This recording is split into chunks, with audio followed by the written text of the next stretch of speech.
Okay, so Hurricanes versus Cardinals. Actually, 61% of chat chose the Cardinals, which I was a little bit surprised by.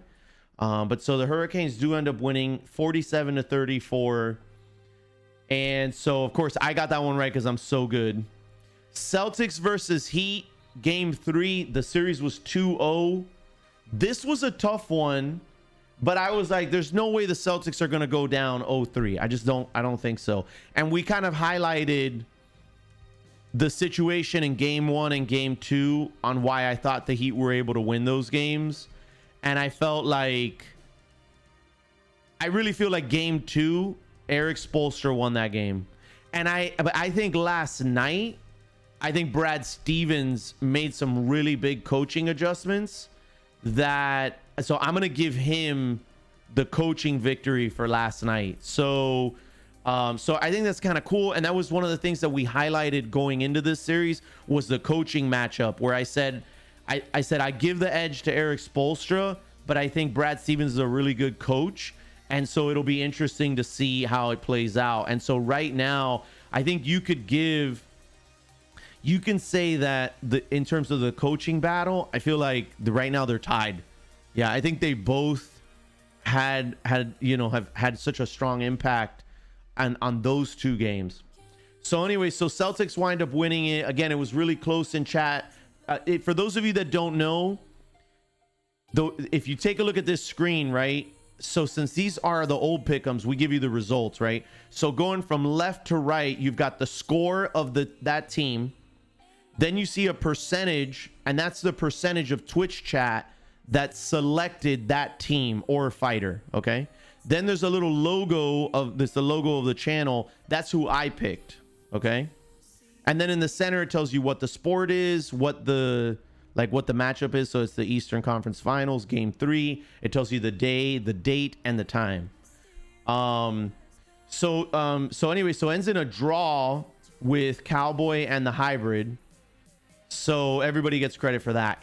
So I am super embarrassed about this Covington Woodley one because I made this pick and I wasn't really paying attention, and I forgot that Woodley is that guy that in his last fight I said that it looked like he was ready to retire.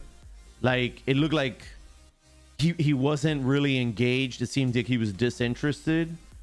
And I would have never picked him if I would have realized that's who it was. I didn't even realize it when I did it. So I was actually really bummed by that. I was bummed by that. Chelsea versus Liverpool. This game was a disaster. This was a disaster. Chelsea has some real problems with their goalkeeper, which we'll talk about later, assuming that we get into the EPL. But so Liverpool winds up winning it 2-0. The goalkeeper had a turnover that was like an insta goal. It was ridiculous. And like Liverpool is interesting. They're not real flashy. They're not real flashy. They're just like consistent. It's like they run their play and they just keep running that play until something happens. But they're not real flashy. So like they don't seem explosive to me. That's not their style. Or so far from the games that I've watched. But this was it was a good game to watch. It was interesting. I got to see Werner. Why do they call him Werner if it's with a W? That guy's good. That guy's good. I actually would like to see that. I told you on stream who Woodley was to you, but you didn't want to hear from me. I don't think I read the message, because if I would have, Eddie, I would have been like, oh, that's the German pronunciation. Is he German? Is that what it is? So anyway, but that was a good game. That was a good game to watch. It kind of gave me some insight into Liverpool, and it gave me an opportunity to see Werner, because I've never seen Werner play. And I thought I learned a lot there. We also got to see some of the defense on the part of Chelsea. There's still some issues there, but the goalkeeper's a real problem, which again we'll get to during our EPL talk. Okay, so NFL wins out 48%. So NFL is going to be the first sport that we cover today. All right. Rams versus Eagles. I knew and I said this on Saturday. I said I was going to pick the Eagles because I thought it was a very big game for the Eagles. You know, and you say like, well, it's a week 2 matchup. How can this be such a big game? And the thing is that there were so many questions around Carson Wentz and the Philadelphia Eagles and the coaching in Philadelphia that I was like, they can't afford to lose this game. If they lose this game, the pressure on the Eagles, on the players, on the staff, and on the organization was going to be heavy. And so, but I knew the Rams had looked good in week 1, but I was like, this is just a must win. You can't lose this game. The Rams end up taking it 37-19. The Eagles look like a disaster. And exactly what I predicted was going to happen is what happened. So the Eagles end up, this whole week, Carson Wentz has been getting destroyed. Just getting destroyed. So exactly what you didn't want to happen happened for the Eagles. And I mean, I guess if you hate the Eagles, then maybe you did want that to happen. But yeah, I think this was really bad. Yeah, it was really bad. And then Carson Wentz in his post-game conference said like a bunch of different things. He's like, we don't need to panic and everything's fine. We're going to be okay. Like he kind of said all the cliche things. But the truth is that like he has to fix it because he's a big part of the problem right now. So we had Seattle versus Patriots. So 75% of us and myself wound up picking the Seattle Seahawks. 35-30. This was the game of the week. This is the game of the season, in my opinion. What a game, dude. This was a back and forth matchup. Cam Newton played incredible. He played so well. He did everything you want your guy to do. And Seattle played very well as well. Like Seattle made a lot of mental errors. They had a lot of penalties. However, Russell Wilson, bro, holy mackerel. This guy, like throwing the deep pass, bro, he was throwing bombs and they were like perfect. They were dimes, you know? I mean, he's so good. Yeah. This is what you say right now. But when we did the quarterback kind of rating, like who I would take before the summer, I said Russell Wilson was my guy. Like that's the guy I would take. I'd take Russell Wilson over Pat Mahomes. And then everybody's like, you're crazy. Right? Like all the trolls come out and like, you know, and then Housen is like, oh, of course. But dude, Wilson is just crazy good, man. Big fantasy question this week. Cam or Allen at the start? Leaning towards Cam because Allen against the Rams is probably going to be rough. I would go with Cam. But wait, so Cam is playing... Who are the Patriots playing this week? I can't remember who they're playing this week. I think it's up in our pick'ems, maybe. They're playing the Raiders. I think the Raiders still have some issues in their secondary.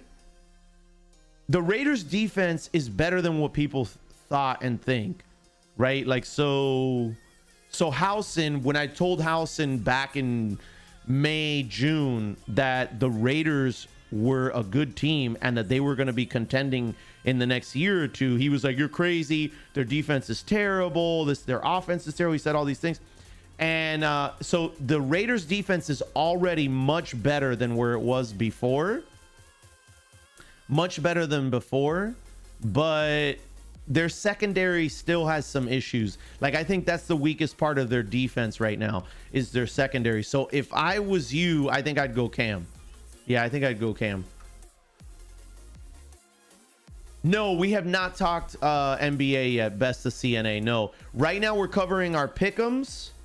Then we've got NFL because that's what Chad voted on. We're going to do NFL. And then while we're doing NFL, I'm going to put the straw poll up so y'all can decide between NBA, NHL, EPL, NCAA, and UFC.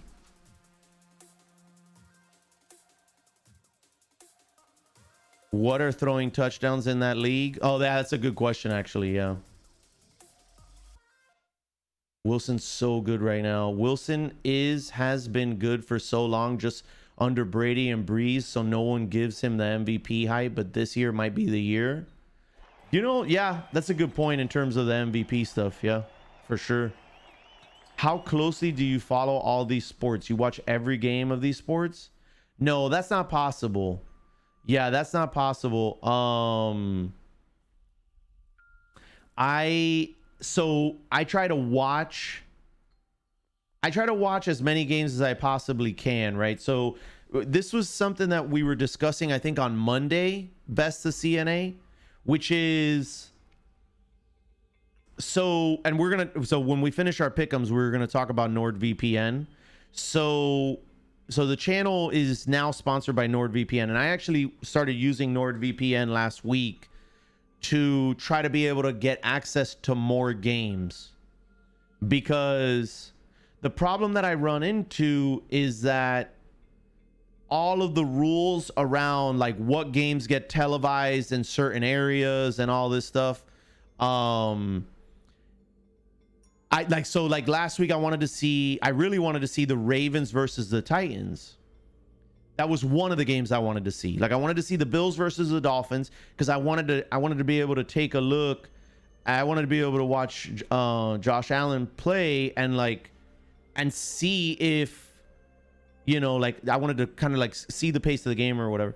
And so I got to watch that game, but I also wanted to see the Chiefs versus Chargers, right? Because we've been talking about the Chargers for a little while and saying how that the Chargers had this young, talented team. They just needed a quarterback. Well, anyway, so the whole thing happens with Tyrod Taylor having to go to the hospital because they punctured his lung and all this stuff. So and it ends up being a great game, right? But I also was trying to watch the Ravens Texans game, because I wanted to kind of watch the Texans again and see if, you know, how good or bad they were up against the Ravens. I want to see if the Ravens were legit. And that game was not available in my area. Even though it was on CBS, I was restricted from viewing it. So I went on NordVPN and I used NordVPN to be able to watch that game. And so the long and the short of it is, I can't watch all the games because it's really difficult to watch everything. Number one, just from a time perspective. Number two, because there's all these like really stupid rules about what you can watch. And like, even like, so I signed up for the NFL Game Pass, and even if you sign up for that, they're like, oh no, sorry, you can't watch this, you know? And so you pay $124 to be told, no, you can't watch this. Like, that's whack. That's whack. But anyway, so we'll talk about that stuff later, but I try to watch the most important things, and I try to stay up on as many things as possible. What's up, Greg Lee? How's it going? Greg Lee, you're all good, right? We got you with your gift card and everything. My dumbass thought this was Keemstar. What's up, Bunny437 Hungry? How you doing? Welcome to the channel. Cyber Chief, welcome back. 7 touchdowns on the year before he had 7 incompletes. Miami looked good, though. Looked good Thursday. How do you feel about them Fits? Just keep slinging. We're gonna talk NFL now, but I would tell you that, like, don't get excited about the Dolphins. Like the Dolphins, I know what you're doing, Scoobs, because the game was a little closer than I would have liked for the Bills against the Dolphins. So now you're trying to say, oh well, maybe the Dolphins are really good, and the Dolphins are not good. Okay, so just stop right now. Anyway, so Rams versus Eagles. Rams end up taking it. Again, I knew the Rams were the better team here, but I just thought the Eagles needed this win. Apparently, Carson Wentz didn't want it bad enough. So Manchester City against the Wolves, right? Because somebody said that they're not known as the Wanderers, right?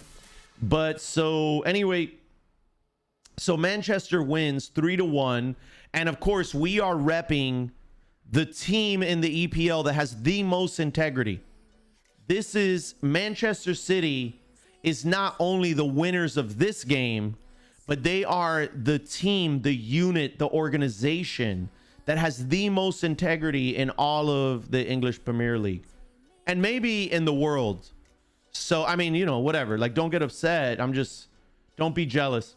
Saints versus Raiders. This was a tough one for me too. I went with the Saints on this because I think they were just the clear favorites. And I had already taken a chance on the Eagles. I probably should have gone Rams as a safe pick, and I should have taken a chance on the Raiders because we've been touting the Raiders here for a while. But anyway, man, the Raiders put it on the Saints. The Saints had some crazy penalties. We'll go over that now when we get into the NFL. But so the Saints had some crazy penalties, but the Raiders just played really well. The Raiders just picked they just played very, very well. And so I think we're starting to see what it is that I was saying before, which is I think Derek Carr is the type of quarterback that won't lose you a Super Bowl, right? So essentially, if you build around him, you actually could make a run. I think Jacobs is a very good running back. I mean, I don't think he's a great running back, but I think he's a very good running back. Waller, everybody's talking about it now, but in all fairness to Brandon has been talking to me about Waller for a year. So we got into a huge argument like 3 months ago because he was saying that Waller was better last season than Kittles and Kelsey. And so I went through all the stats and just told him, like, hey, objectively, according to the statistics, Waller did not outperform these guys, okay?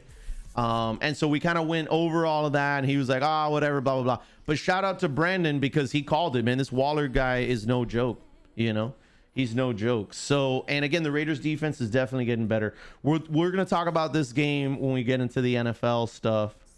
But so anyway, Raiders end up taking it 34-24. Saints looked really bad, by the way. And Drew Brees looked really bad.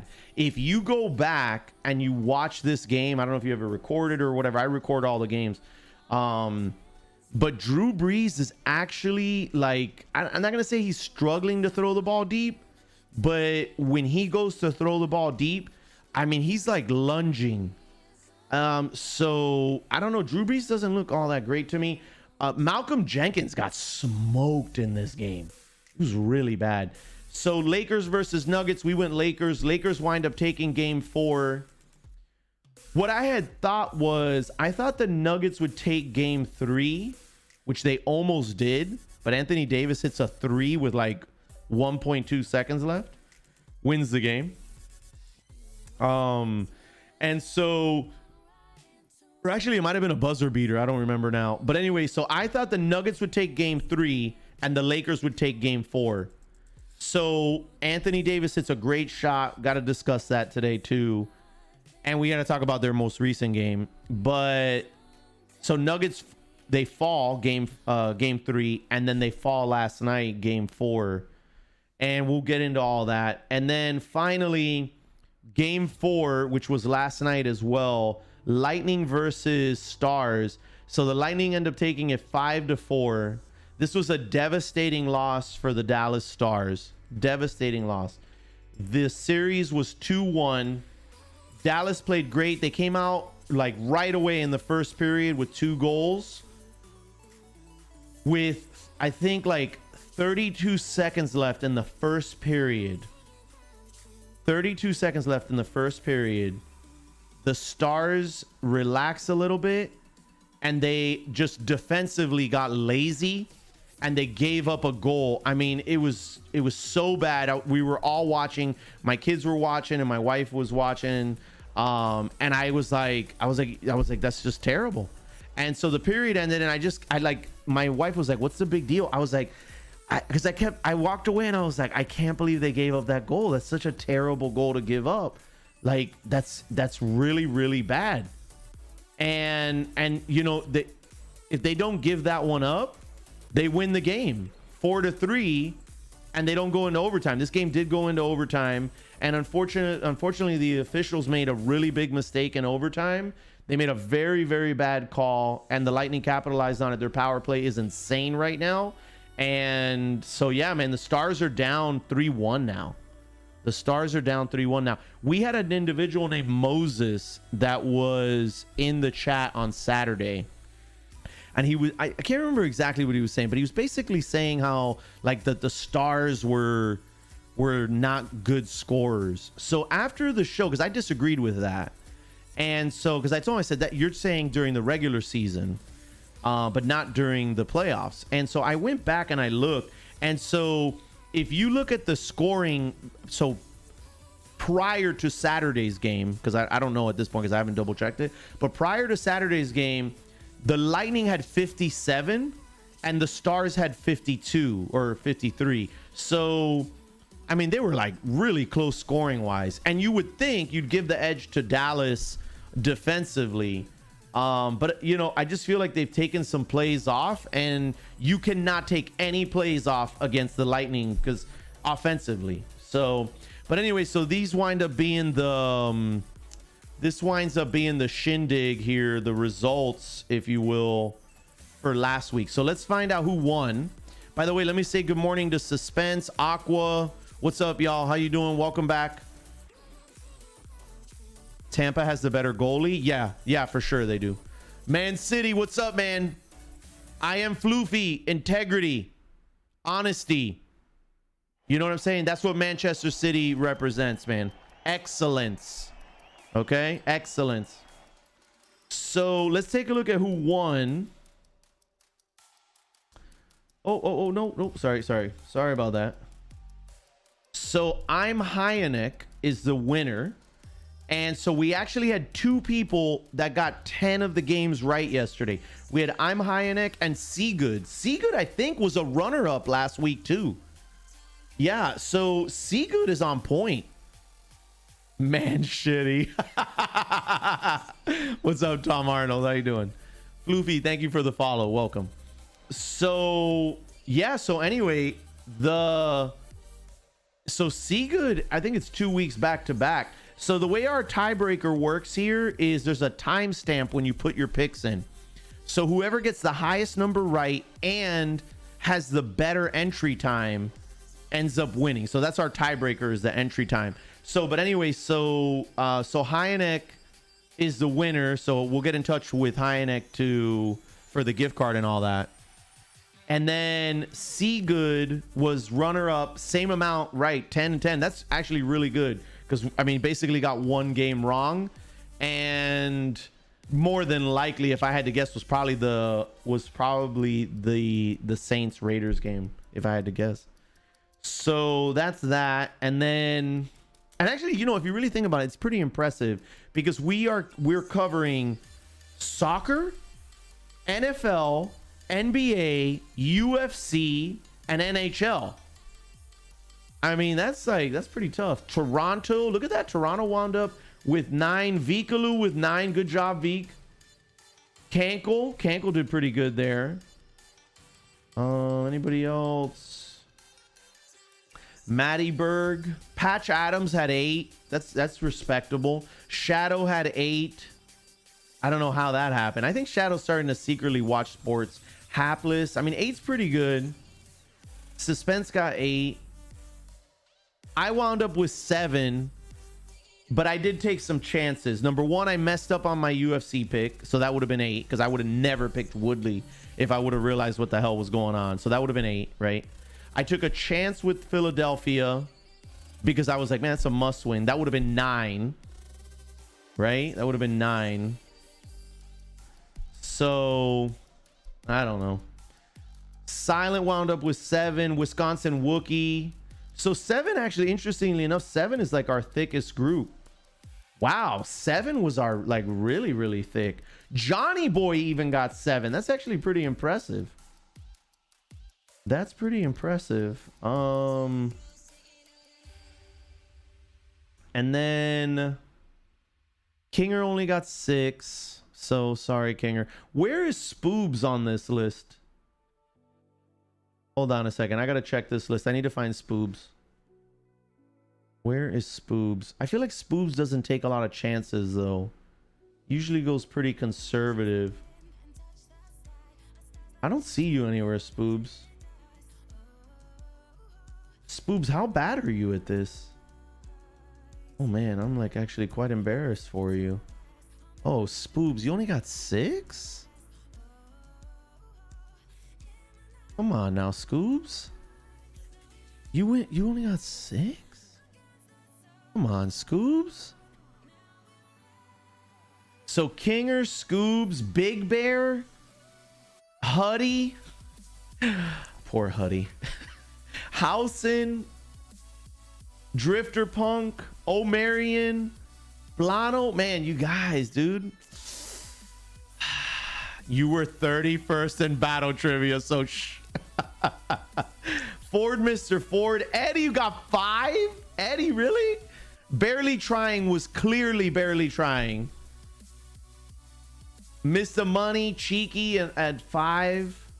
What else do we have? Dr. Funk, Oofgang, Quagsley, Nugget. Battle Liquor only got 4. I think we should have like a ban. We should probably ban Battle Liquor at this point. Captain Bubba, Droll. Who else was down here? Whew, we had some rough ones, dude. We had some rough ones. Anyway, so Hynek's gonna get the dubs on that, man. So Hynek winds up getting the dubs on it. Congratulations to Hynek. We'll get in touch with Hynek and we'll get them all squared away, okay? We'll get them all squared away.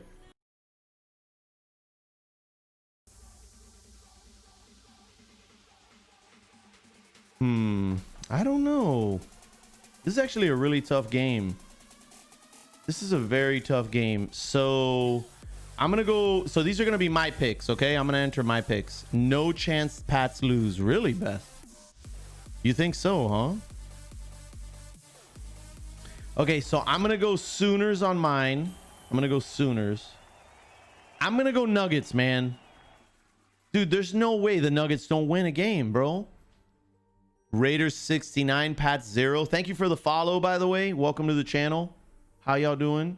My performance at our last pick'ems was so bad that when I learned Covert was not here. What? My performance at our last picks was so bad that when I returned, oh, Covert was not here. Oh, I got you. I thought it was learned. Thank you very much for the follows, guys. Welcome to the channel. Ramu651, He-Man, Parson, and 1212 DK. What's up? How you doing? Welcome to the channel. All right, so I'm gonna go Sooners. I'm gonna go Nuggets. So I'm gonna take a chance with the Nuggets. I'm also gonna take a chance with Costa. I know the Style Bender is supposed to win this. He's the favorite going into it, but I don't know, man. I feel like Costa. I think Costa could pull an upset here, man. Learned and returned. Listen, so actually, talking about this UFC fight, if you got nothing to do tonight, we are doing a watch party in Discord. So if you want to join us tonight, type !watch in chat or !Discord in chat, and it's going to give you a link. It's going to give you a link and you can join us tonight. I don't know. I'll probably be in there between 7:30 and 8:30, more or less. And so you can hang out with us, chill, and have a good time. All right. So let's see. So I'm going to go Costa on that one. Again, I'm taking some chances this week, right? Already. I'm going to go Manchester City. I'm literally wearing their shirt. I can't pick Patriots versus Raiders just yet. I'm going to go ahead and I'm going to pick Barcelona here. Seahawks and Cowboys. Definitely going Seahawks. Heat versus Celtics. I think the Heat win this, but we need to talk about this game. We need to talk about the Heat versus Celtics later when we go into NBA because there are some things there. Packers versus Saints. So the Saints aren't going to have Michael Thomas, but the Packers, Adams is questionable right now. So I'm not sure. I think this is actually the first real test from the Packers. I'm going to go Saints right now, but I might change that pick later. And then Tampa versus Dallas. I mean, the Lightning right now just... You know, actually, Kinger, you said something, man. You said Tampa's got the better goalie, right? But to be fair, Dallas scored 4 goals on Vasilevsky. I don't know how to pronounce his name. So, I mean, they put 4 on that dude last night. He is a great goalie. Don't get me wrong. That dude's a machine. But, I mean, that power play was BS at the end of that game. I don't know. They needed game 3. I'm with you as well. Yeah. Otapon. Yeah, I agree with you. I agree with you. I'm just going to keep picking Dallas, man. I'm going to be stubborn about it. I'm going to keep picking Dallas. I just don't know, man. Like, I really think you got to play. Ooh, shoot. Ravens versus Chiefs, huh? We're in a 50-50 split right now. Whew, this is a really tough game. Oh my gosh. I'm going to tell you why I think this is a tough game. The Chiefs defense they do not look as good as they did at the end of the season. Right? Like, they don't look as good. And the Chargers were able to slow down the Chiefs almost to the point of victory. The Ravens have a good defense. They have an explosive offense. I should pick the Chiefs here, but I'm going to pick the Ravens. Wow, look at my last picks. 1, 2, 3, 4, 5. My last 5 picks are all on the right side of the board. Yeah, I think I'm gonna take a chance. I'm taking chances all over this board today. Stars have not proven that they can pull it off. Like, they can't finish, right? So that's a problem. Against the Lightning anyway. Packers have looked good, but I just can't see the Saints losing back-to-back games. Like, really, like, think about that. Like, you think the Saints are going to lose back-to-back games? I don't know. We're going to talk Heat Celtics. I'm not sure about what I saw last night, so we have to talk about that because there are some possibilities there. Seahawks over Cowboys, that's a given because the Cowboys are trash. How about them Cowboys?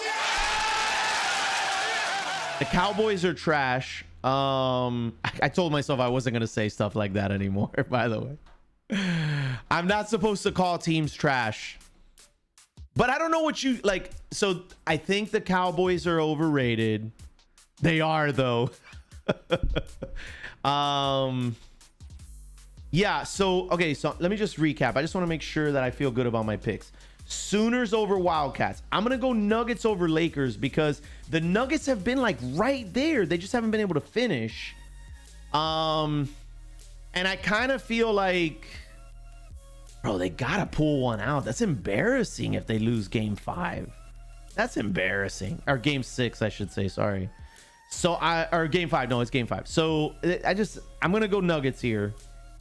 The Costa Adesanya thing, I know I should go Adesanya. That would be the safe pick.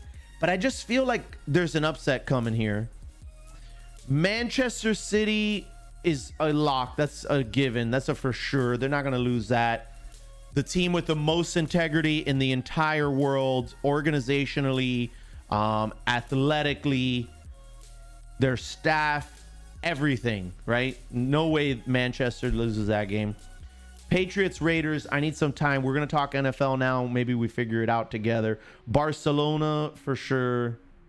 Seahawks over Cowboys. Heat, Celtics, we're going to talk about. I might flip-flop on that a little bit. Saints versus Packers. This is a tough one, but I just don't see the Saints losing back-to-back games, and they're going to be at home.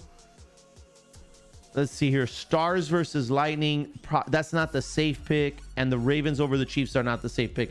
But those are my picks right now, I think. Yeah. They could upset. Boomer, you're a boomer. Yeah, they looked good most of last season. Yes, that's true. But I'm already taking chances all over the board, Boomer. And, of course, I am wearing their apparel today, representing the most honest and the most... the organization that has the most honor and integrity. Okay? Jackson's 0-2 against Mahomes, and that's going to change this week, Cyber Chief. Just saying. Just saying. What up, Mike Snow? How's it going? If the Superdome was the actual Superdome, I'd go Saints. I'm excited about these pick'ems of yours. I think we have 3 in common. Someone getting crushed.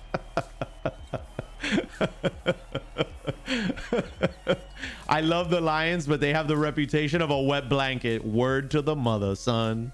Word to the mother. How's it going, man? How was your week? Hey, Greg, I didn't see your response. Are we good to go? Yeah. I just want to make sure you got your gift card and all that. Greg Lee won our pick'ems a couple weeks ago, I think. What happens if there's no game 6 for the Dallas and Tampa NHL matchup on Monday? That's possible, right? Hold on a second. Let me look at the NHL schedule. Hold on a second. Hold up one second. Where am I going? Hold on. Oh, wrong keyboard. Hold on. Sorry, we have multiple keyboards here. I'm failing today, guys. No, don't close that, please. What is wrong with you? Okay.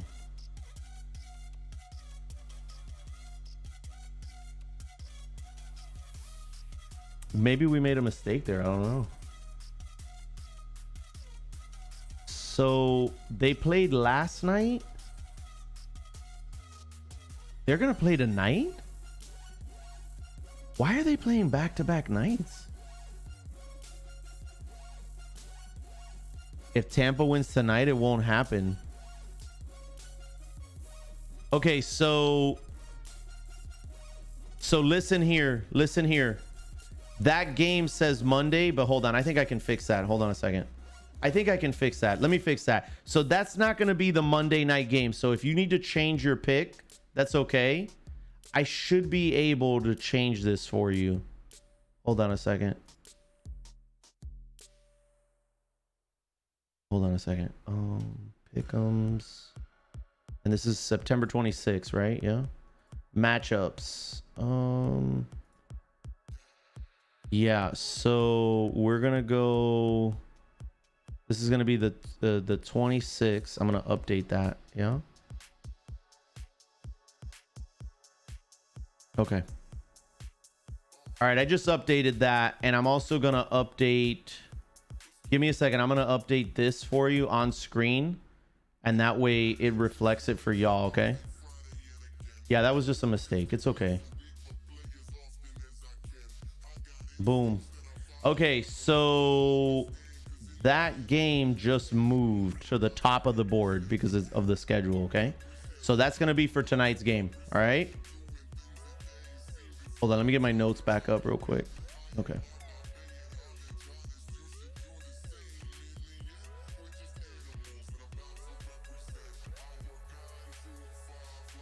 There we go. Okay, so again, if that changes your pick in any way, oh shit, that totally changes your picks. Yes, that messes up your picks, guys. Yes, that does mess up your picks because it changes the letters. Shit. Damn, son. Okay, you got to update your picks. You got to update your picks. Too late, too late. Update your picks, everybody. Okay, so sorry about that. Sorry about that. Okay, so I went Sooners. I'm going Stars. Lakers versus Nuggets. I'm going Nuggets. Adesanya versus Costa. I'm taking a chance. Manchester. I'm going Manchester. Raiders versus Patriots. I don't know what I'm doing yet. Barcelona. Like, all my picks are off right now, so just make sure you fix it, okay, guys? Super importante. Seahawks, Heat, Saints, and Ravens. Okay, the rest of my picks are fixed. I letting you know right now, you gotta change your picks, okay? Because me changing that NHL game threw things off, okay? I was literally first pick on the time. Sorry, too bad, suspense. Wah, wah, wah, wah. So anyway, yeah, so you need to update your picks, gang. You got to update your picks because it does throw things off, okay? Now, that said, again, if you're new here and you've never done pick'ems, you want to type in !picks, P-I-C-K-S space, and then all the letters that correspond to the team or the fighter that you think is going to win, all right? So for example, Chiefs versus Ravens, if you were going to pick Chiefs, you would go with U. If you were going to pick Ravens, you're going to type in V. So you're going to go exclamation point picks, that's P-I-C-K-S space, and then all the letters, okay? That's how that works, all right? All right, so NFL injuries. There was a ton of injuries. What's up, Minimum? How's it going? How you doing? So,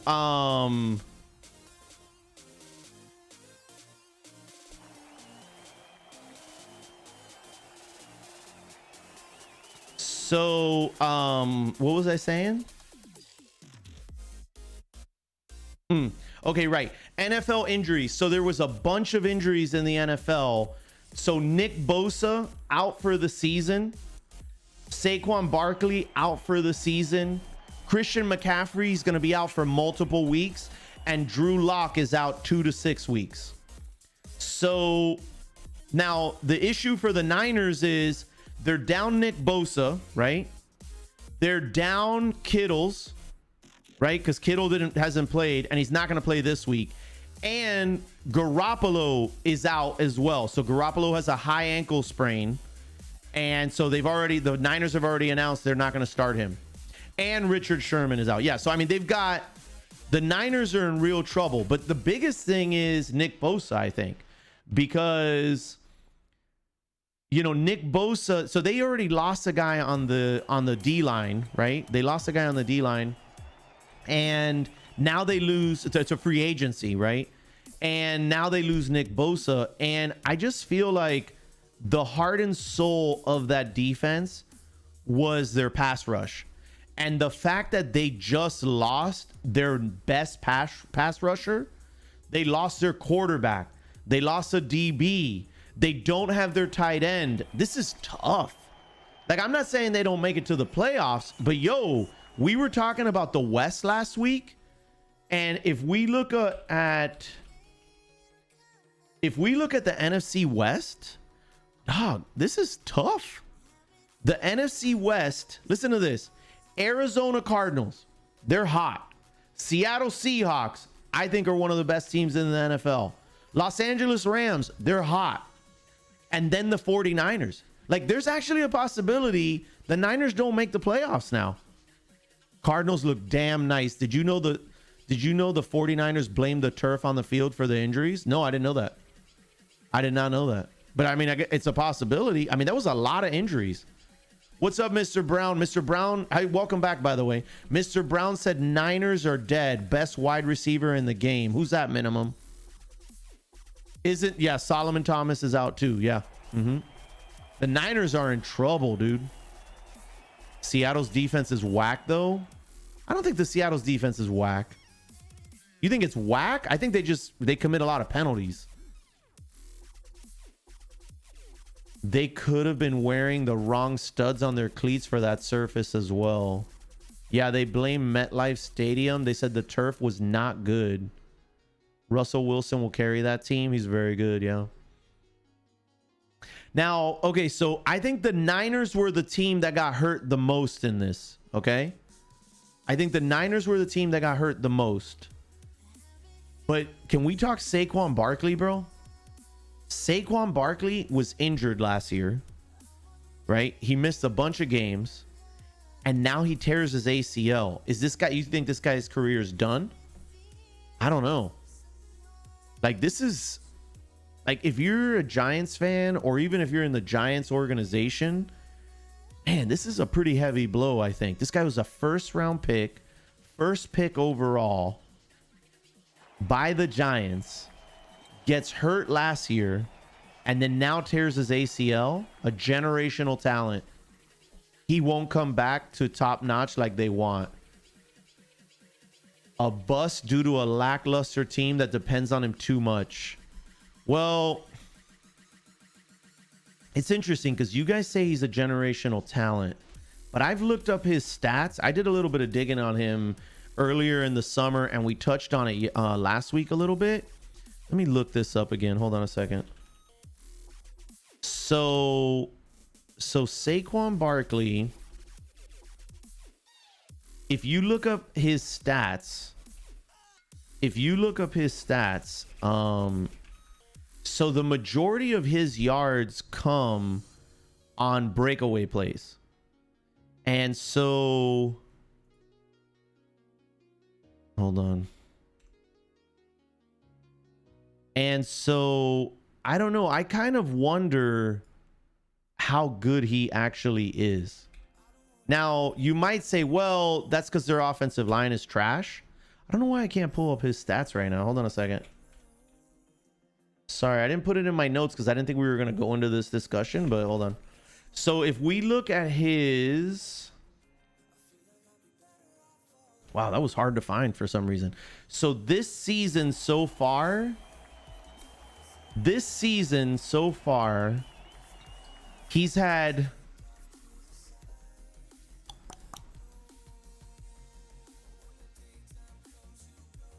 Man,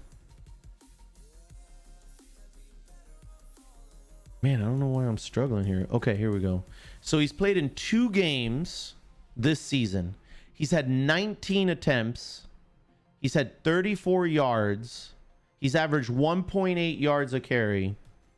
Like, that doesn't sound like overuse to me.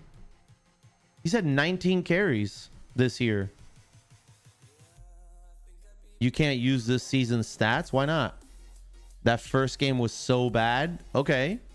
I'm just saying. Well, wait, hold on. Because somebody said, hold on, I'm looking for the comment there. Hold on a second. He will still be really good someday, but not gonna be the killer he was. Okay. It was notable. So notable said a bust due to a lackluster team that depends on him too much. Okay, so my point is he played in 2 games and he got 19 carries. Like, that's not overuse. That's not them depending on him too much. Now, last year he had 217 carries. So he had 217 carries last year and he played in 13 games. That's 16 touches a game. Is that right? 217 divided by 13. So he had like, we'll round up. He had 17 touches a game. Like, Frank Gore is, yeah. Frank Gore is a show to a good running back dude who has put up stats his whole career, really. Yeah, and he had a brutal injury. If you remember, do you guys remember Willis McGahee was another one. I saw him. I was actually at a bar out here the night that injury happened, and it was so gruesome. I don't think I've ever seen an NFL injury as gross as that. Like, I don't even want to think about it again. It was so gross.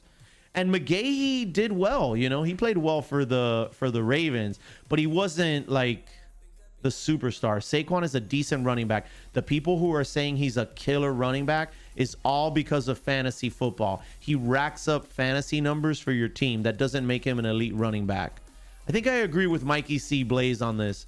Barkley gets fed the ball more than any other player. No, you say that, but the stats don't bear that out. Yeah, the stats don't bear that out. They just don't. So what did I say? He had 17 touches, right? So if we look up, and this is why I think it's so important to actually look these things up. But like, I don't know, let's look up. Hold on. Dude, what's going on with this today? I don't know why I'm having so many problems. Hold on a second. For some reason,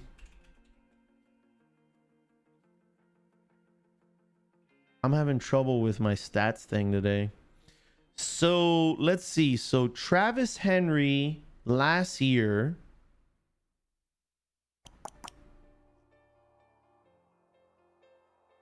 Oh, wait. No, I'm in the wrong one. Hold on, sorry.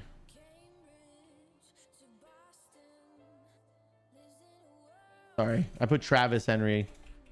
This is Derrick Henry, my bad. Okay, so Derrick Henry last year. Let's get his full-blown stats, yeah? He had last year was 2019 stats, right? Yeah. So he had, hold on. He played in 22 games last season. So he had 14 touches a game. So he had, it's less, right? It's less than Saquon, but I mean, it's not like. Please read Suspense's comment. Running backs this day and age are more than just runners now. They want ones that can catch out of the backfield. Yeah, I know that, but what's the point? What's your point? Okay. Yeah. And? So, I mean, okay, so we can look at that too if you want. I mean, yeah. I mean, that's actually one of the points that we've made when we've talked about other running backs on different shows. And so okay, he caught less than one pass per game last year. Is that right? Hold on, no, maybe I did that wrong. Hold on a second. Yeah, okay, so he caught 4 passes a game. If we look at Derrick Henry receiving,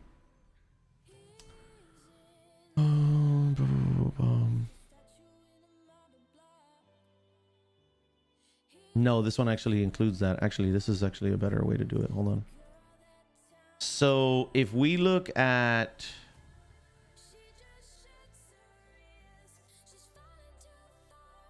I'm looking for leaders, and if we look at, so let's look up, boom. No, I don't want that. I want by season. I want season, and I want, here we go, rushing. Okay, so Derrick Henry, here we go. So Derrick Henry was the rushing leader in the NFL in 2019. Then Ezekiel Elliott, Nick Chubb, Christian McCaffrey. Dude, like McCaffrey has to have more use than Saquon Barkley. Right? He had 287 carries divided by 16. That's 18 carries a game. That's 18 carries a game. If we look at McCaffrey's use and we pull up his receiving, if we pull up his receiving in this equation, he had 116 receptions in 16 games. So that's 7 plus 18. That's 25 touches a game. I mean, to say that no other team depends or puts more load on their running back than the Giants did to Saquon Barkley, I just think is wrong. He didn't play 3 games last season because he was hurt. Okay. McCaffrey like is way ahead of him. Yeah, I don't know. I guess I just disagree with that. Like, I've been making the point now for a little while that I thought that maybe Saquon Barkley was not the guy that everybody thought he was. Now that he's hurt, I think it's even worse than that. But the point is that his use is not through the roof. Gotta run. All right, Shadow, take it easy. Have a great weekend, man. Peace out. McCaffrey over B any day. Derrick Henry is a power up the gut, take it up the house type of running back. Not many receptions for him. Okay, but you can't say that about McCaffrey. CMC is just put up stats for all around yards. Okay, but we're talking about usage. CMC is the most complete running back in the NFL right now. It's not even an argument. Okay, yeah. Understood. I'm just saying. So the statement was that Saquon Barkley was being overused, like that no other team in the NFL was using their running back more, like that they were putting the biggest load on him. And I'm just saying that McCaffrey's been used way more. That's all I'm saying. What's up, IFAB noob? How's it going? I feel bad for all the young talent nowadays because the media puts so much pressure on them to perform. I don't feel bad. I don't feel bad about that. Listen, I think that there's ebb and flow to all of that. I think there's pros and cons, right? So like there's more media for them, so they can build their brand, kind of their reputation, their name, right? They capitalize on that, and they have a greater opportunity for wealth, their quality of life, etc. But you know, with that comes high expectations, right? So I don't know. What's up, Cowboy? How's it going? Golden. CMC is more of a finesse back. Yeah, that's true. Yeah, I understand, but he's still getting the touches. I think Barkley's running style at times is dangerous. That's my take. Well, I think he's a ground and pound guy, you know. The media isn't putting pressure on them. It's people's fantasy teams. What was Jones' stats compared to Barkley last season? Wait, who are you talking about? Jones who?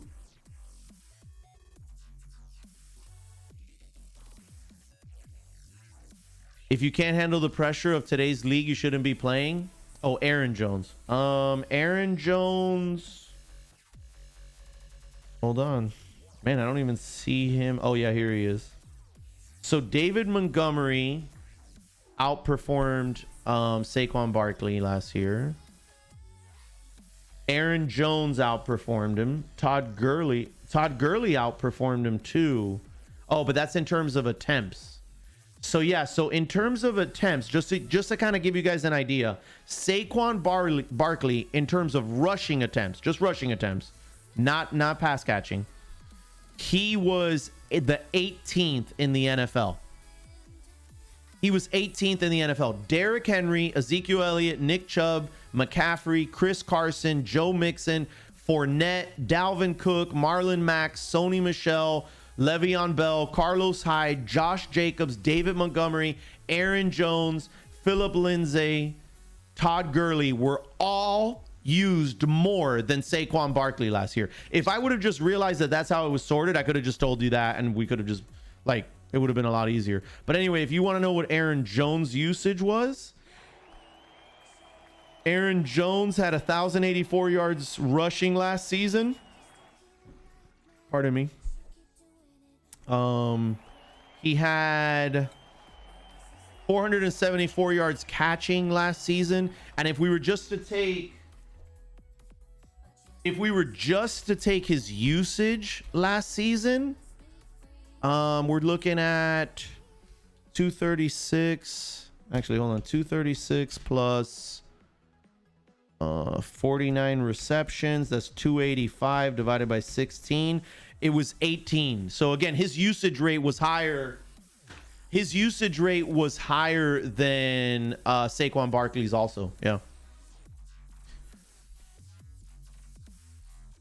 There's a major flaw in your thought process in this, but I don't think it's worth getting into, to be honest. Had to follow just for the shirt. What's up? What's up, Nega Matt? How's it going? Ort895, Reaper Skull, Hat Guy. What's up? What's up? So what I will say, what's up, Cowboy? How you doing? Bro, what is this Manchester stuff? I'm buying you a Millwall jersey right now. All right, extra large, Cowboy. Extra large. So what I would say is that I think, so I can't remember who it was. I don't know if it was Dilly. I don't know if it was Dilly or if it was Mikey C. Blaze. I can't remember who it was now. But, you know, I do feel bad for running backs. I don't care about the pressure stuff. I do feel bad for running backs in the NFL in general. And we've kind of had this discussion in the past, like softly. But I think running backs are underpaid right now for what they produce early in their career. The teams run them into the ground. Like, I remember when I was younger, and like I remember Little League baseball pitchers, right? It was like some of the coaches would just run those kids into the ground, pitching them every single day until now they have rules. Nowadays they have rules. When I was a kid, because I'm really old, when I was a kid, they didn't have any of these rules. These kids like sometimes would have to pitch back-to-back games, and they just would blow these kids up. And so I think NFL running backs are like kind of like that. Obviously, they are compensated for it. Some of them are paid good money, but the problem is that the life expectancy, you know, or I should say the career expectancy with a running back in the NFL is really short, right? Like, I mean, 3 years and you're pretty much done. And then the way that it works out is you draft a guy, like, so the way it works out in the NFL is you draft a guy and you sign him to like a 4-year contract that's favorable to the team. Well, if you get a great running back coming out as rookie year and he plays 3 years at a high level, you never actually have to pay him the big bucks. And the dude's already banged out and is done. And so I do think that the way that contracts are structured for running backs should be different. I don't know that that'll ever change, because why would the teams ever want to change that? But I do think that running backs are kind of hosed, you know, i.e. Chris Carson on Seattle. Yeah, it's just a tough, you know, so like I think that it's against the team's best interest to pay to restructure these deals, or the way the deals are structured initially. But running backs, man, they really do get the short end of the stick, dude. They really do. It's a real shame, actually. I agree with you, Cover. However, if you look at Super Bowl champs in the last 15 years, there is never an elite running back on that team. You don't need a good running back to win a Super Bowl. Just look at the Pats winning with James White and their primary back for 3 Super Bowls. I think the Patriots skew a little bit of that, right? Because, I mean, hold on. Let's look up real quick. So, hold on. Super Bowl champs last 10 years. Okay. New England Patriots, Philadelphia Eagles, New England Patriots, Denver Broncos, New England Patriots, Seattle Seahawks, Baltimore Ravens, New York Giants. So the problem is, I don't think you can I think you actually have to remove the New England Patriots from that equation. I think you have to remove them because of the way that organization is structured. So I kind of feel like they're an anomaly. If you look at that Philadelphia team, like, let's take a look at that Philadelphia team. I want to say they had that year. Didn't they have? Oh, it was L Blunt. I mean, he's not an elite running back for sure. I don't know why I was thinking they had that. What's his name? Joseph Ajayi, the guy from the Dolphins. He was pretty good. But yeah, I mean, Blunt looks like he played in the Super Bowl for them. If you go back to Denver, Carolina, who was the running back on that team? Is CJ Anderson. He played pretty well, but he wasn't an elite guy, right? Seattle, when they beat Denver, right? They had, what's his name? That dude that's a Mack truck. I forgot what his name is now. He was elite. What's his name again? Lynch. Marshawn Lynch. Marshawn Lynch was an elite running back. If you look at Baltimore over San Francisco, Baltimore had, what's the dude that got kicked out of the NFL? I don't know that I would characterize him as elite, but he was a top running back for sure. When the Giants beat New England, they had the brothers that were twins. The brothers that Ray Rice, thank you. Yeah. What were the brothers that were twins? I wouldn't characterize him as elite though. I forgot what his name was. Barber, thank you. Yeah. I wouldn't characterize Barber as elite. Indianapolis, when they beat Chicago, I would say that the dude from UM was elite. I forgot his name too. Sorry, there's so many dang names. Pittsburgh versus Seattle, they had the bus. So yeah, I'm gonna say so. I mean, I think here's the thing. I guess I think that characterization, while you are right on the surface that you don't necessarily need an elite running back to win a Super Bowl, I think you do need to have an effective running game. And I also think, just in general, it depends on how you structure your team. And so there are teams that have won with elite running backs. There are teams that have won without elite quarterbacks. Like, this has happened in the past. I mean, we just spoke about the Baltimore Ravens, and I mean, the Baltimore Ravens won with Trent Dilfer. Like, Trent Dilfer.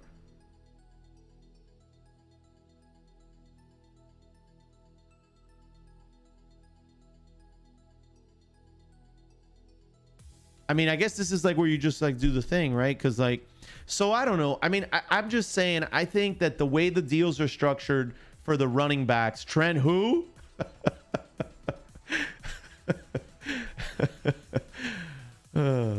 Tiki Barber, and there you go. Thank you, Super. I appreciate that. You need you know what? Young Frito just nailed it. Dude, you know what? Young Frito and I, that's it. We're good. Young Frito nailed it right now.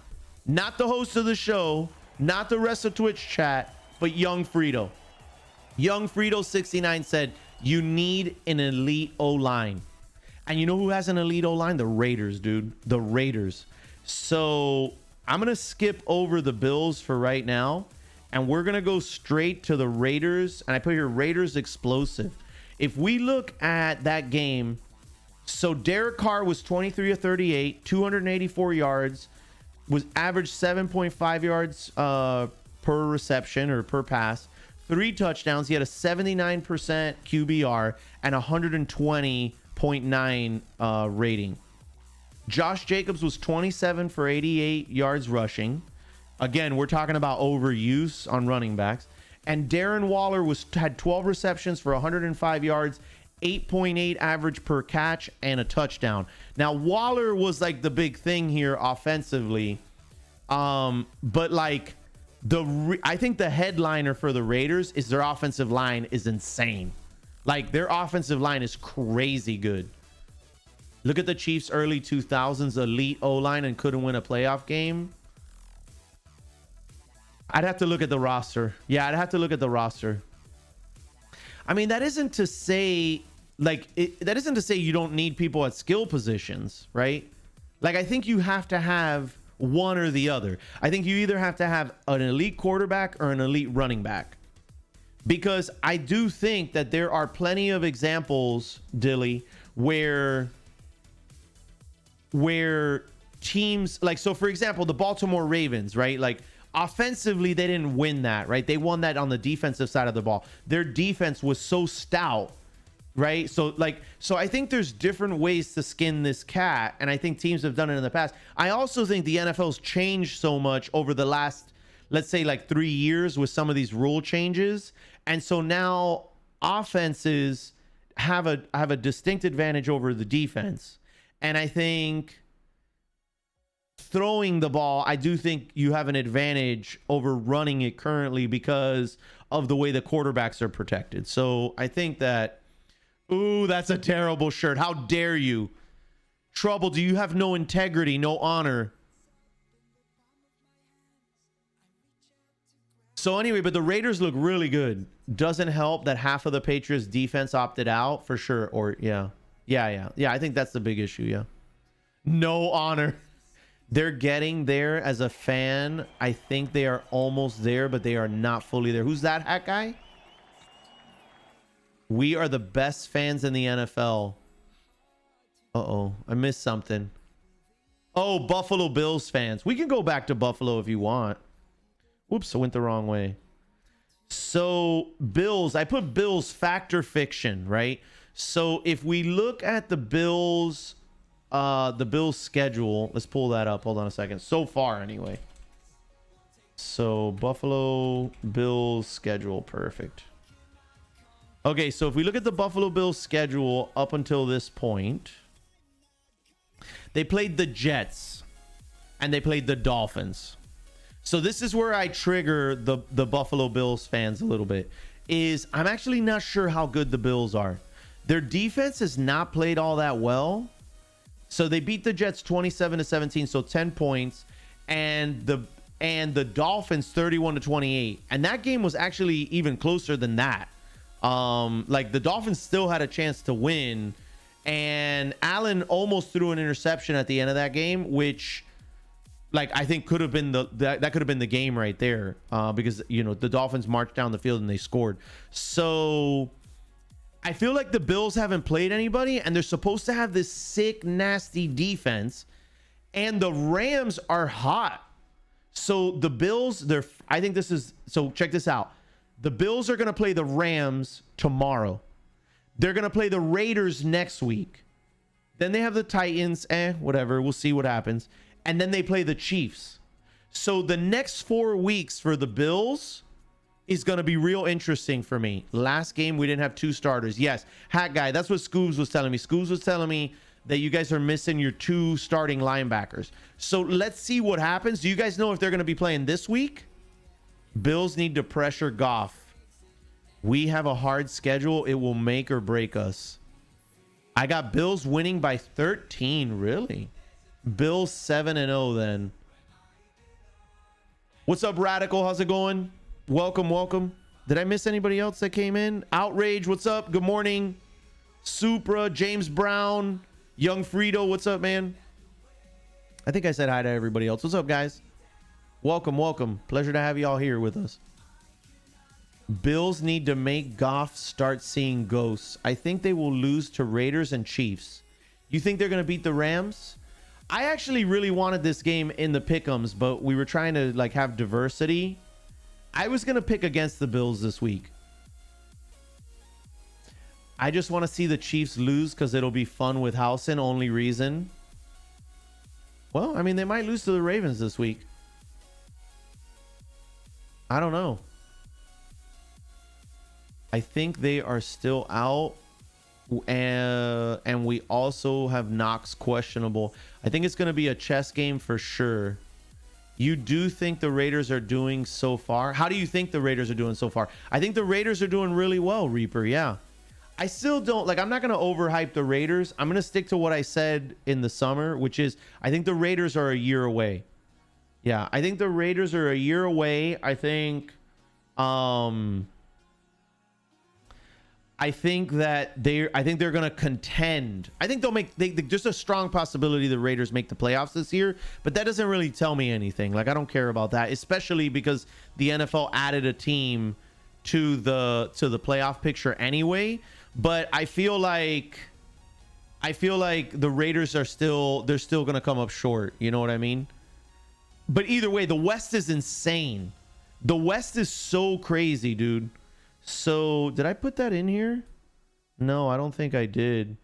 I'll go to the Chargers here, but we can talk about the West. So the West is the Chiefs, the Raiders, the Chargers, and the Broncos. Now, the Broncos obviously just lost Drew Lock. We talked about that. He's going to be gone 2 to 6 weeks.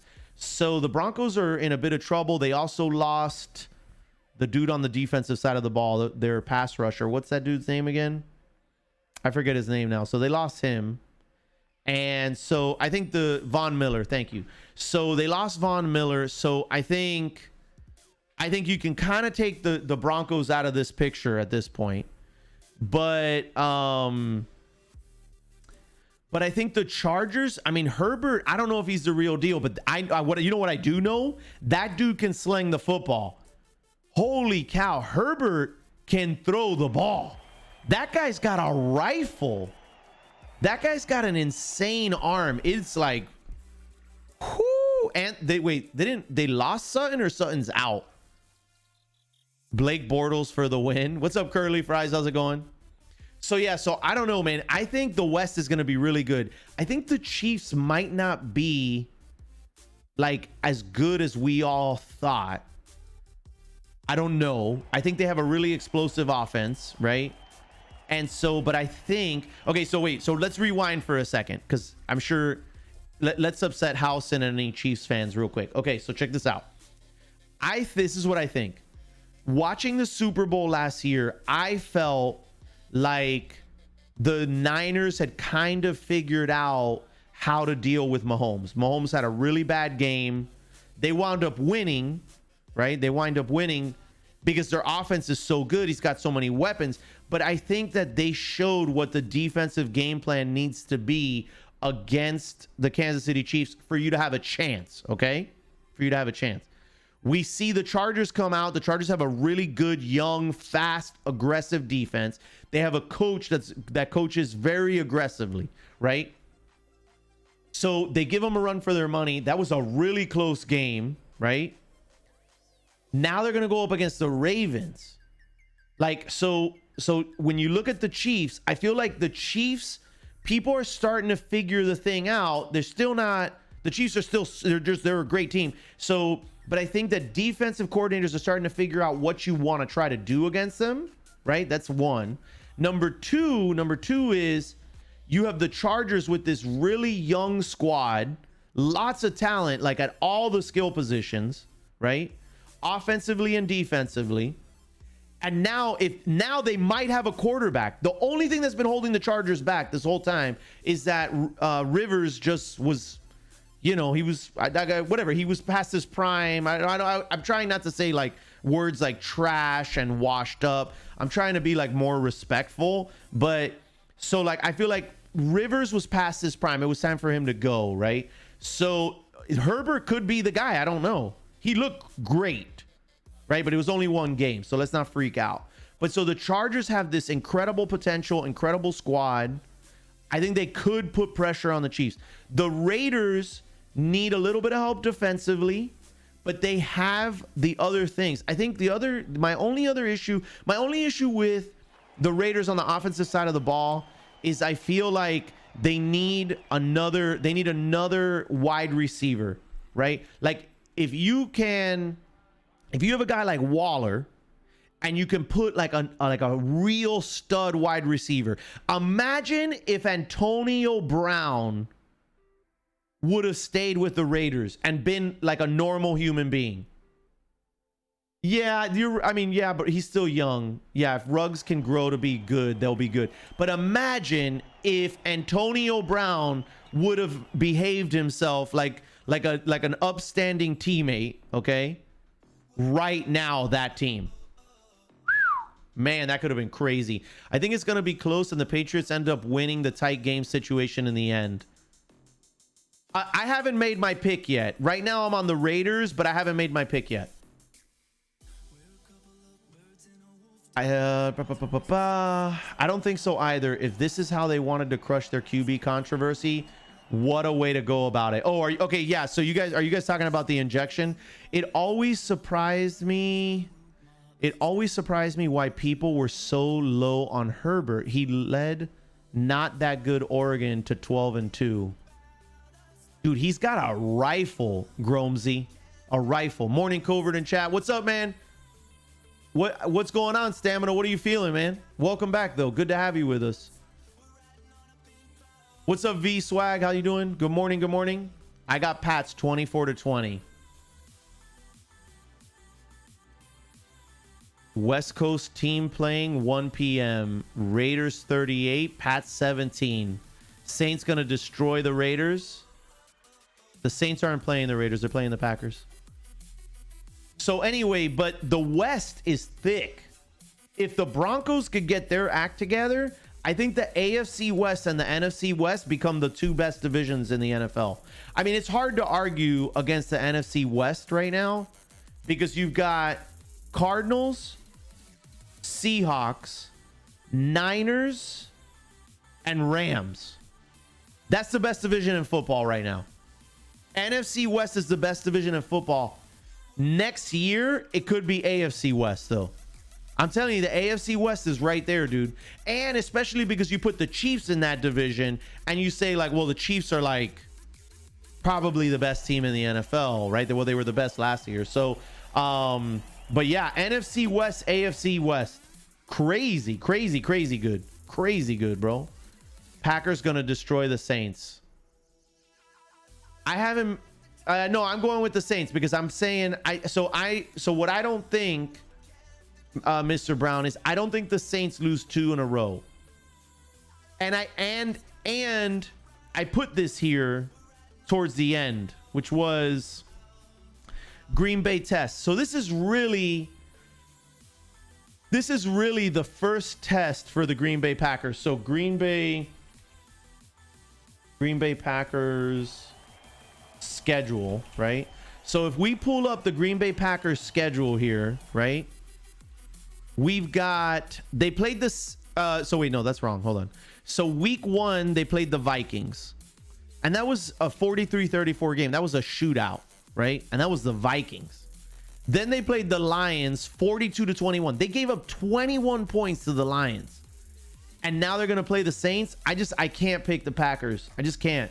I like the way Aaron Rodgers is playing, but yo, nah. What's up, Dabble Doo? How's it going? Yabba Dabba Doo. What's up, man? How's it going?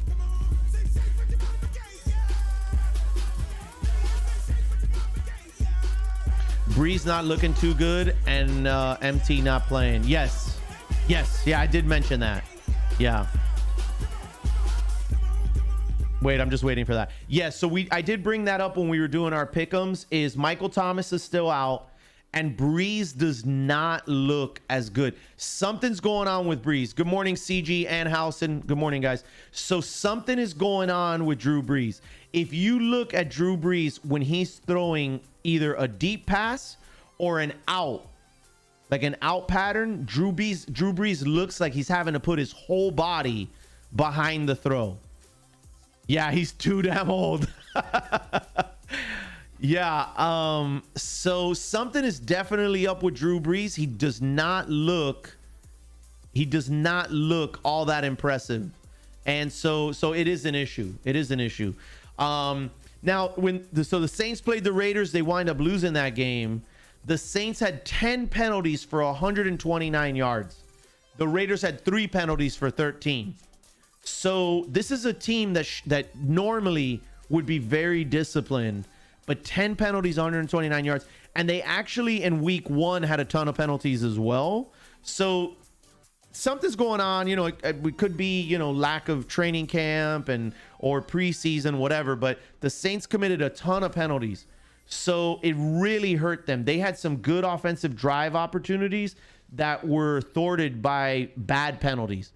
And, and actually, if we talk, because I do want to talk about Cam Newton for a second. I'm gonna go to Cam Newton, but you guys remember anything you guys want to talk about, just hit me on it. But so Cam Newton, where is this? So Cam Newton played really well against Seattle. The game was very close. I think it wound up being like 34-30, right? Something like that. But I actually don't think that it would have been that close if it was not for the mental errors on Seattle's side, because Seattle had offensive drives that got broken down, and on the defensive side of the ball, they gave the Patriots like some gimme third downs because of penalties.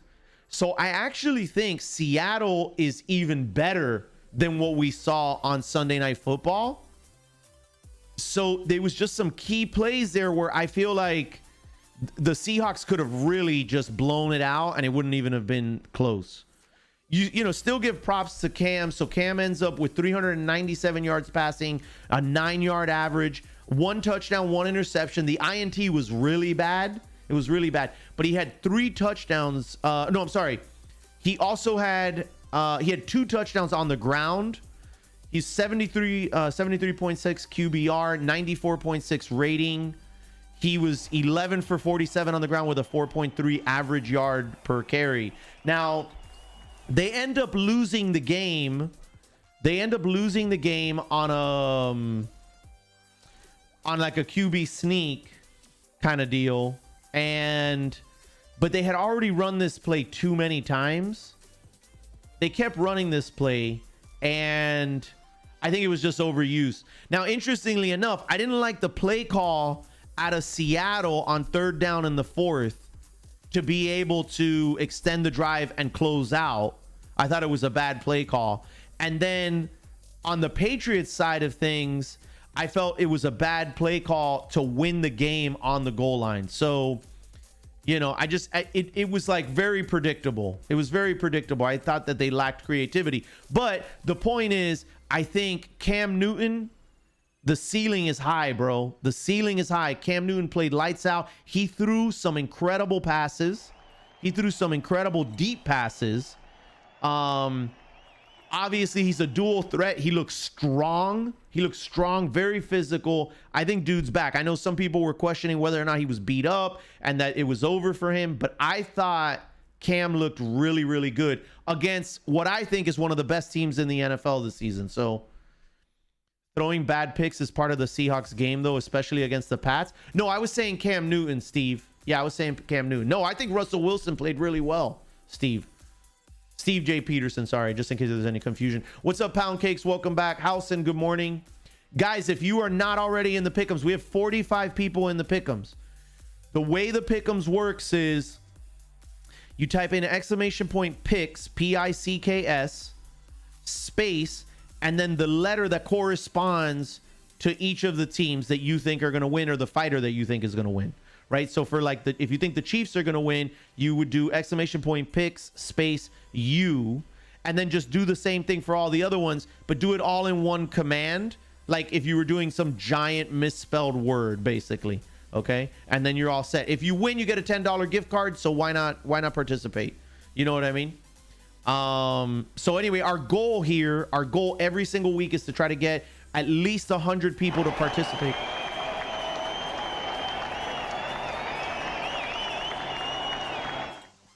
I am Mr. Killjoy. Thank you for the Prime.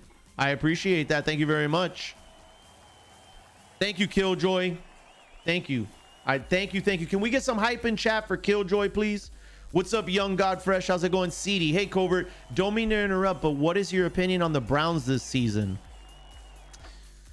We spoke about the Browns, Seti, and it's okay. You can interrupt because that's what we do, man. So we're just talking sports, you know. So right now we're on NFL, which, by the way, actually, before I answer that, I'm gonna set up the next poll so you guys can decide on the next topic. Okay. Hang on one second. Okay, so what do we have left? We've got NHL, we've got NBA, we have EPL, we have NCAA. And we have UFC. I think that's everything, right? And I'll put a 10-minute timer because we're gonna be talking NFL for a bit longer anyway. But there you go. You guys decide what gets chosen here, okay? Or what gets discussed, I should say. So I think the Browns against the Bengals, I thought the Browns defense looks like much faster. They were playing at a much faster pace than the Bengals were. I mean, it looked like the Bengals were in slow-mo and the Browns were like fast forward. So, but I would tell you that I don't think the Browns will be significant. Yeah. I don't think the Browns, at least anything I've seen so far, the fact that the Bengals were able to put that many points up on the Browns, even though the Bengals look completely outmatched, is kind of worrisome to me. I don't know. I Baker Mayfield is still a huge question mark for me. I just am not sure about that guy. So I would just say, like, I don't expect a lot from the Browns or the Bengals. Is this spread or just straight winner? No, this is just straight winner. Crazy Paco. Yeah, it's just straight winner. Browns defense collapse at the end. Bad. Eye test on Burrow seems legit. We'll see. We'll see how it goes. Are you giving your final UFC pick before you get off? I'm already on it. Yeah, I'm already on it. Yeah, I'm going to go Costa. I'm going to go with an upset. I know Adesanyo's supposed to win, but I don't know. There's something about it that just, like, I feel like Costa could upset here. And so I'm going to take a chance. Hey, what's up, Ninja? How's it going? Anyone can do the pick'ems, James Brown. Anyone. All of you, every single person in chat can do pick'ems. Yes. Yeah, everybody here can do pick'ems. Like, that's the point. Like, so everything about this show is to, like, be interactive, to kind of like push the envelope on Twitch in terms of the kinds of things we're doing, the production value, etc. So yeah, this is wide open. This is for everybody. So anyway, so I thought Cam looked really good. We talked about the Saints penalties a little bit. Green Bay, I think this is going to be their first real test. Right? This is going to be their first real test. Brady's stats. So Brady on the season has a 64.8% completion percentage, 456 yards, 3 touchdowns and 3 interceptions, and his QBR is 94.6. I'm sorry, that's his passer rating. Sorry, that's his passer rating. His QBR is a 73.6. So if we look at 456 yards divided by 3, so he's passing for 152 yards. What's interesting to me about that is 156 yards a game with all those offensive weapons. I would say it's a disappointment. I think that's a disappointment. Like, he's got a lot of offensive weapons. 3 TDs, 3 interceptions. That's definitely not good. That's definitely not good. And then in addition to that, he's only averaging 152 yards a game. I don't know. That doesn't look very good. I'm not ready to throw the towel in on the Bucks yet. They are in a tough division, but to be honest with you, the Saints have not looked all that great this season either. So I think that division is actually still wide open, and the Bucks could do something here. I think the Bucks could do something here, but you know, they got to figure out this offense. It's definitely, there's some issues there. You don't have to be here to win, right? No, you do not have to be here to win. That is correct. And everyone can also play battle trivia. That's true. I forgot to talk about battle trivia. Yeah, so one of the things we do towards the end of the show is battle trivia. And so battle trivia is a lot of fun. We have a really good time with battle trivia. Gronk is just a blocking tight end now. He said it this week. I don't know. I mean, that might be just kind of like playing it down. I wouldn't necessarily say that. I think he could do some things still. Again, they have a lot of offensive weapons. I mean, anybody that thinks that Gronk was going to be a focal point or the focus of their offense, I think was like diluting themselves, because I don't think that Gronk was the guy that was going to blow it out the park for you. I think Gronk was a guy that you were going to be able to use in specific packages to to be able to like maybe take advantage of a defense when they weren't expecting it. I think if the coaching staff for the Buccaneers thought, oh, we're going to put Gronk in every package, he's going to be a superstar, well, that was a big mistake, because even going into it, I was like, nah. I thought you could have used him on some like sneaky packages and done some interesting things, right? But Goodwin's got to be your guy. He's a decoy. Do you think that Gronk should have stayed retired? Kind of, yeah. Like when he announced he was coming back, I was kind of like, why? You know? It was weird, I thought. And, you know, I mean, it was one of those things where he needed to play great in order for... He had to like exceed expectations, in my opinion, in order to be able to get the payoff, if you will, from coming back. Whereas coming back, if you were not great, you were going to fall flat on your face. Thank you, Stamina. Thank you, Stamina. Thank you for the 115 biddies. What's up, man? Stream Sports, what's up, man? Welcome. Serial Killer, how's it going? He is now Rob Gronkowski. The Gronk is retired. But he's Brady's bromance. It's fun to have them together again. He came back because of Brady, in my opinion. I could be wrong. Yeah, for sure. The fact that he wasn't with the Patriots and he could play with Tom Brady. And honestly, when you look at the Tampa Bay roster, you got to look at that and you got to say, like, this is a lot of firepower, right? Like, it makes his life a lot easier. And I think if you go back and you look at the New England Patriots, right? One of the things that the New England Patriots have lacked for a really long time is serious firepower. So they relied heavily. We were talking about overuse earlier, but when you look at the Patriots over the last, I don't know, I'm trying to think, like, I guess I'm going to say 10 years outside of Randy Moss. Like, what are we really talking about? Wes Welker, Julian Edelman. What was the other? I forgot how you there was Julian Edelman and Amendola, right? So like, what the hell are we talking about? So really, Gronk was a really big deal. And granted, Gronk is a huge talent, or was it? Oh, come on. Don't even talk to me about Branch. Come on. I mean, I'm not saying like Branch had some good games, but like that's one of the things that when you look at the breakdown from the Seattle game, right? Like you had guys, wow, Wes Welker, so goated, Corey Dillon.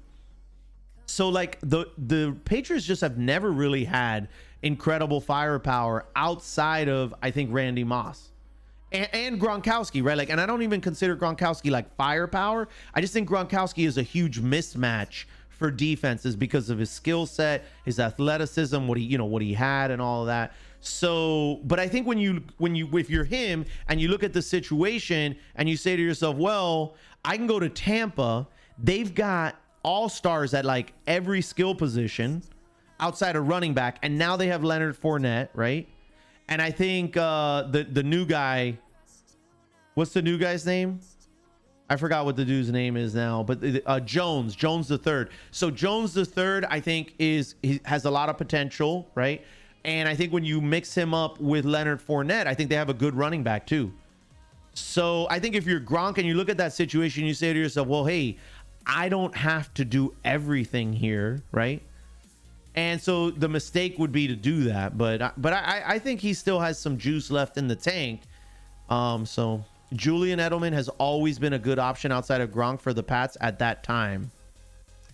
Okay, but I don't consider Julian Edelman like major firepower, right? Like when I think about Julian Edelman, I think about a slot receiver, a really good slot receiver. I don't think number one receiver. I don't know. Am I wrong? Does anybody disagree with that?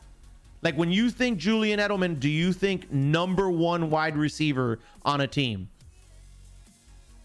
I just think he's a good slot guy. I think he's a very good slot receiver. And so, you need that. I think that's very good. But I don't think to myself, Randy Moss. I don't think Julio Jones. I don't think Hopkins. I don't think Antonio Brown. I don't think Larry Fitzgerald. I mean, who else?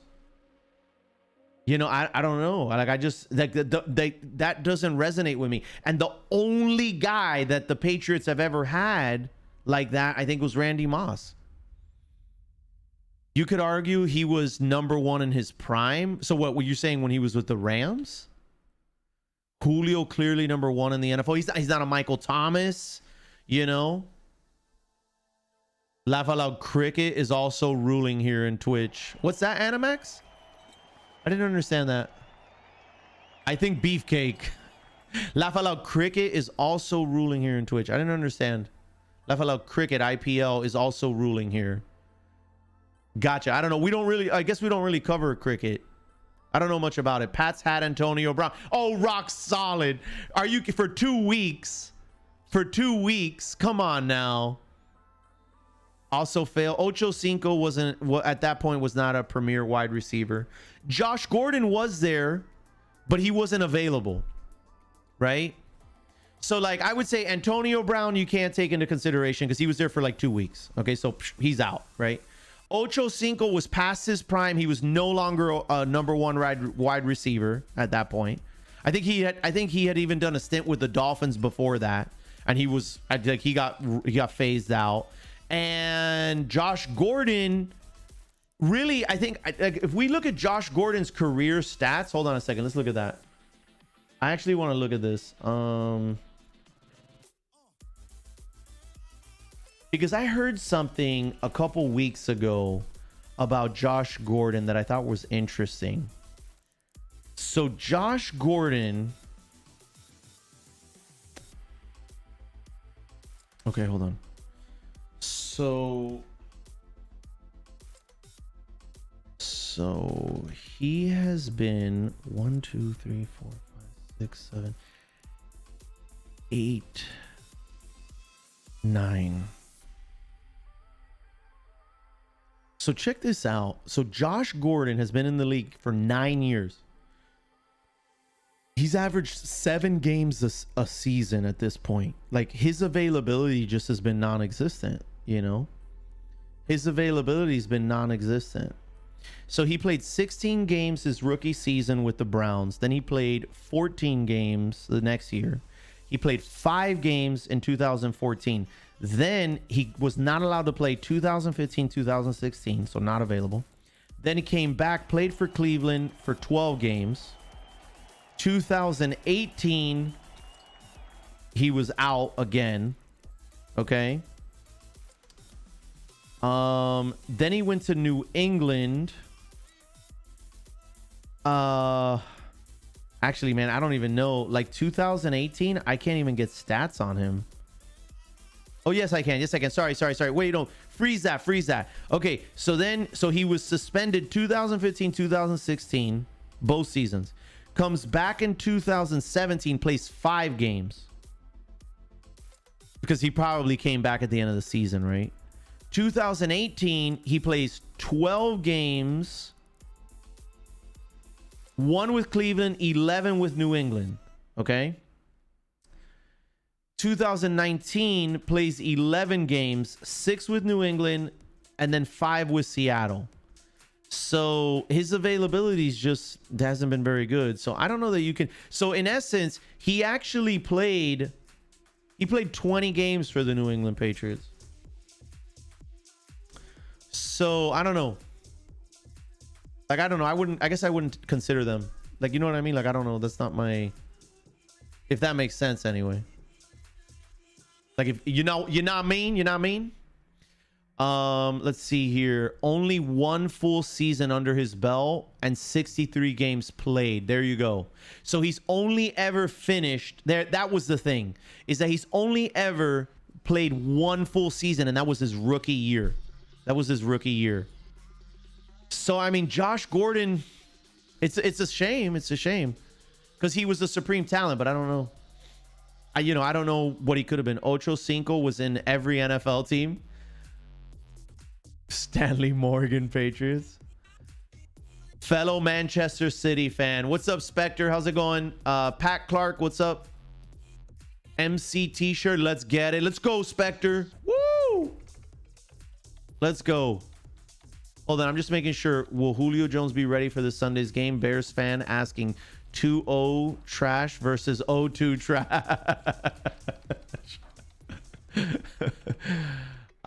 Let's see here.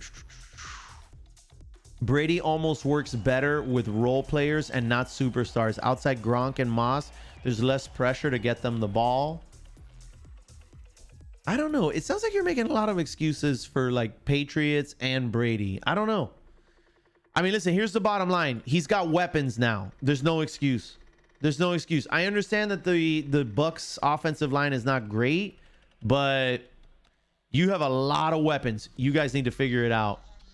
So my pick, and this goes, hey guys, because it sounds like there's a lot of new people coming in here right now. Get your picks in. If you win our pick'ems, you get a $10 gift card. Okay. Type !pick'em in chat for the rules. Okay. Also tonight for the UFC event, we are doing a watch party. We're doing a watch party in Discord. So if you want to join us, you can type !Discord. There's a link there, and then you can join us in Discord tonight. I don't know, 7:30, 8:30 p.m. Eastern, roughly. But yeah, so if you want to join us for that, that would be great. Yeah, that would be excellent. I ain't making no excuses. Bucks don't win their decisions. Okay. Oh, the Bucks don't win their division. Okay. Gotcha. I got you. Animax. Okay, thank you for letting us know about the cricket match. Thank you. Yes. Awesome. Okay, thank you, Animax. I appreciate it. Thank you very much. But right now we're talking NFL. And how did we fare on our straw poll? Let's take a look. So you guys want to talk NBA next. All right, so let's talk some NBA. Are we good on NFL before I move on? Are there any other questions, NFL, or anything you guys want to touch on before we move to NBA? I'm trying to think if there was anything else on my list. I put the West is legit. We talked about Green Bay and this week being their test. Maybe the Saints are not as good as we thought. For sure, Drew Brees is having some kind of weird struggle. but maybe he turns it around. Bills factor fiction. So this week I think is a good test. They play the Rams this week. They play the Raiders next week. And then 2 weeks after that, they play the Chiefs. So we talked about that. But yeah, I think we covered NFL pretty good today, actually. Yeah, we did really good with NFL. All right, so let's go NBA. NBA. Are all the injuries due to no preseason? I don't know. That's something that I was kind of talking about before. Like I was talking about it in the Discord, right? Was preseason, but I also think like training camp is an issue too. Like I don't think you could just say preseason. I think the guys in the Discord made a pretty good point. I think training camp's important too. So, hey Jake, what's up, man? Celtics. I know that last night's game. You guys want to jump to Celtics first? Let's do it. Let's do it. I got some stats for you here. Hold on. I put Tyler Hero in Heat, so we can talk about both, right? So Tyler Hero winds up scoring 37 in game. Was it game 4? Yeah. So Tyler Hero ends up scoring 37 points in game 4. Dude like was incredible. I mean, he played super good, right? And that's the thing with the Heat. This entire playoff, I have been saying that like I hadn't seen the Heat really hit on all cylinders, because all season Tyler Hero and Duncan Robinson have just like they've gone crazy on guys, like crazy on other teams scoring. And I hadn't really seen that. I think Duncan Robinson has shrunk. I think he's shrunk in the limelight, although last night I think he had like 18. But like again, the thing with Duncan Robinson is he does it early. He does it in the first half, but in the fourth quarter when you need him to be clutch, he's invisible.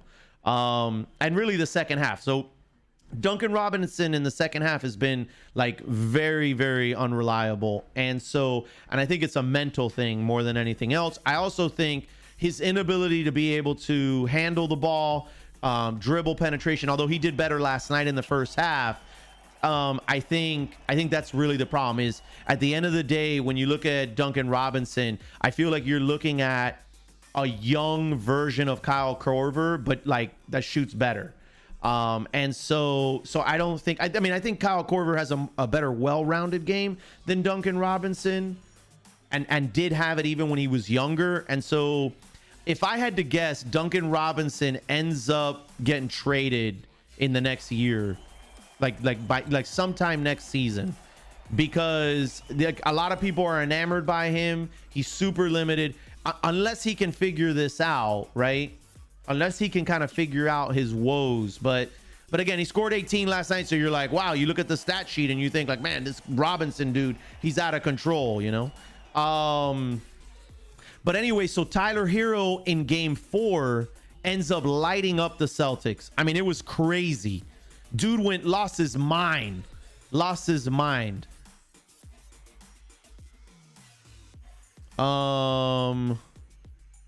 up, Wildis? How's it going? Patriot, how's it going? Welcome.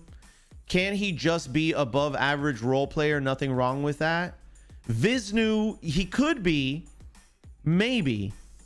Maybe. I think the problem, what's up, Wolfgang? How's it going, man? Sorry that upset you, buddy. If you're still there, I don't know if you're still there, but I hope you have a good weekend, man.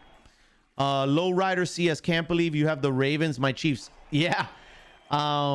So I think the problem with Robinson,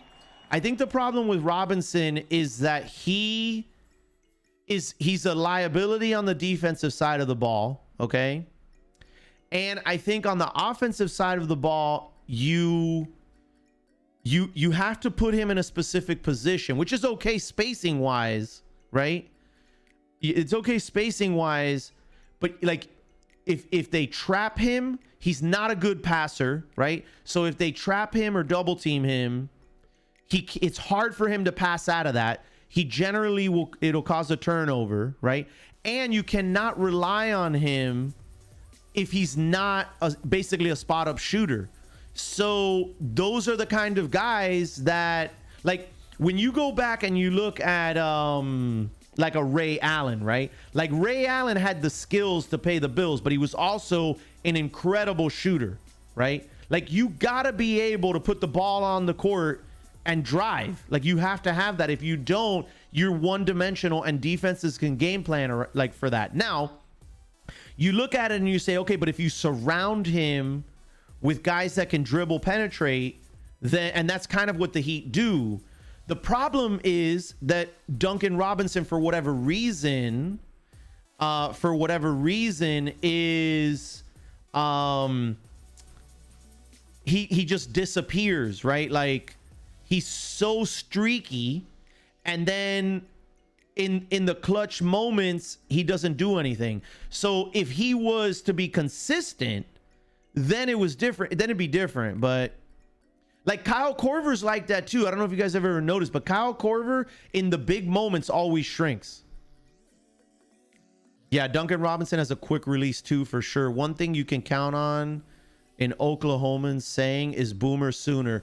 Boomer Sooner, let's go, man. Yeah, we definitely want Oklahoma to beat the Wildcats, for sure. If I could get my hands on an Oklahoma Sooner jersey or shirt and a headband, I would wear it for next week. So anyway, so last night's game, Celtics versus Heat, right? By the way, thank you guys for the follows. If you're still out there, thank you very much. Wildis, Dr. Omega, Sachin, Zach, Romeo, Matt Lyon, Blank, Brent, Derek's. Thank you all. Thank you so much for the follows. Really appreciate that. Welcome to the channel. Welcome. Make yourself at home. So Celtics last night in the first half got smoked. The Celtics were getting smoked last night in the first half. It looked really bad. Apparently they went in halftime, and Brad Stevens reportedly sat them down, went over what the issues were, and then he said, I'm not telling you guys anything else. This is your season. You guys have to figure this out. And he just stopped talking, and he let the players take over the meeting. Well, whatever it was, it worked, because the Celtics came out in the second half and destroyed the Heat. Like, destroyed them. They played the best defense I've seen them play this entire bubble. Maybe not season, because the Celtics did have a good defense, but they played the best defense I've seen them play in the bubble. They were hustling, and offensively, you got to give it to Brad Stevens. I really feel like this was the game where Brad Stevens outcoached Eric Spoelstra, which is exciting, right? Like, it's nice to see. It's nice to see that there's a good coaching battle, right? When you looked at the Milwaukee series, it was like Budenholzer got destroyed from a coaching perspective, but now you're starting to see, like, this is a good matchup. Brad Stevens told them they couldn't have carrots and juice boxes if they didn't play better. I wish Celtics would play like that since the beginning of the series. It would be long over. Well, I think in fairness, Gromsy, I think there's a couple things that you have to. Cantor was huge, and that was a coaching thing, Serial. That was a coaching thing. Stevens read what had happened in the previous game when he Cantor did not play in game 4. He played in game 3, and he was effective. So that was a mistake in game 4, but then they make the adjustment, right? That motivates Tice. Like, Tice needs to step up if he wants to stay on the court. Tice came out in the second half. He had 4 fouls, bro, and he played really good in the second half. So I think it was great motivation. I'm not too hard on the Celtics on how the series started. And I'm going to go back to what I said before the series started. Was number one, they played a 7-game series where they only played 6 to 7 guys the whole series. So you're going to be exhausted, right? You play a 7-game series and you're literally only playing 6 to 7 guys.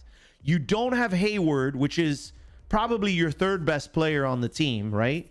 So you don't have Hayward. Then, so you win an emotional game 7. I was like, they're not going to win game 1. They're going to be exhausted.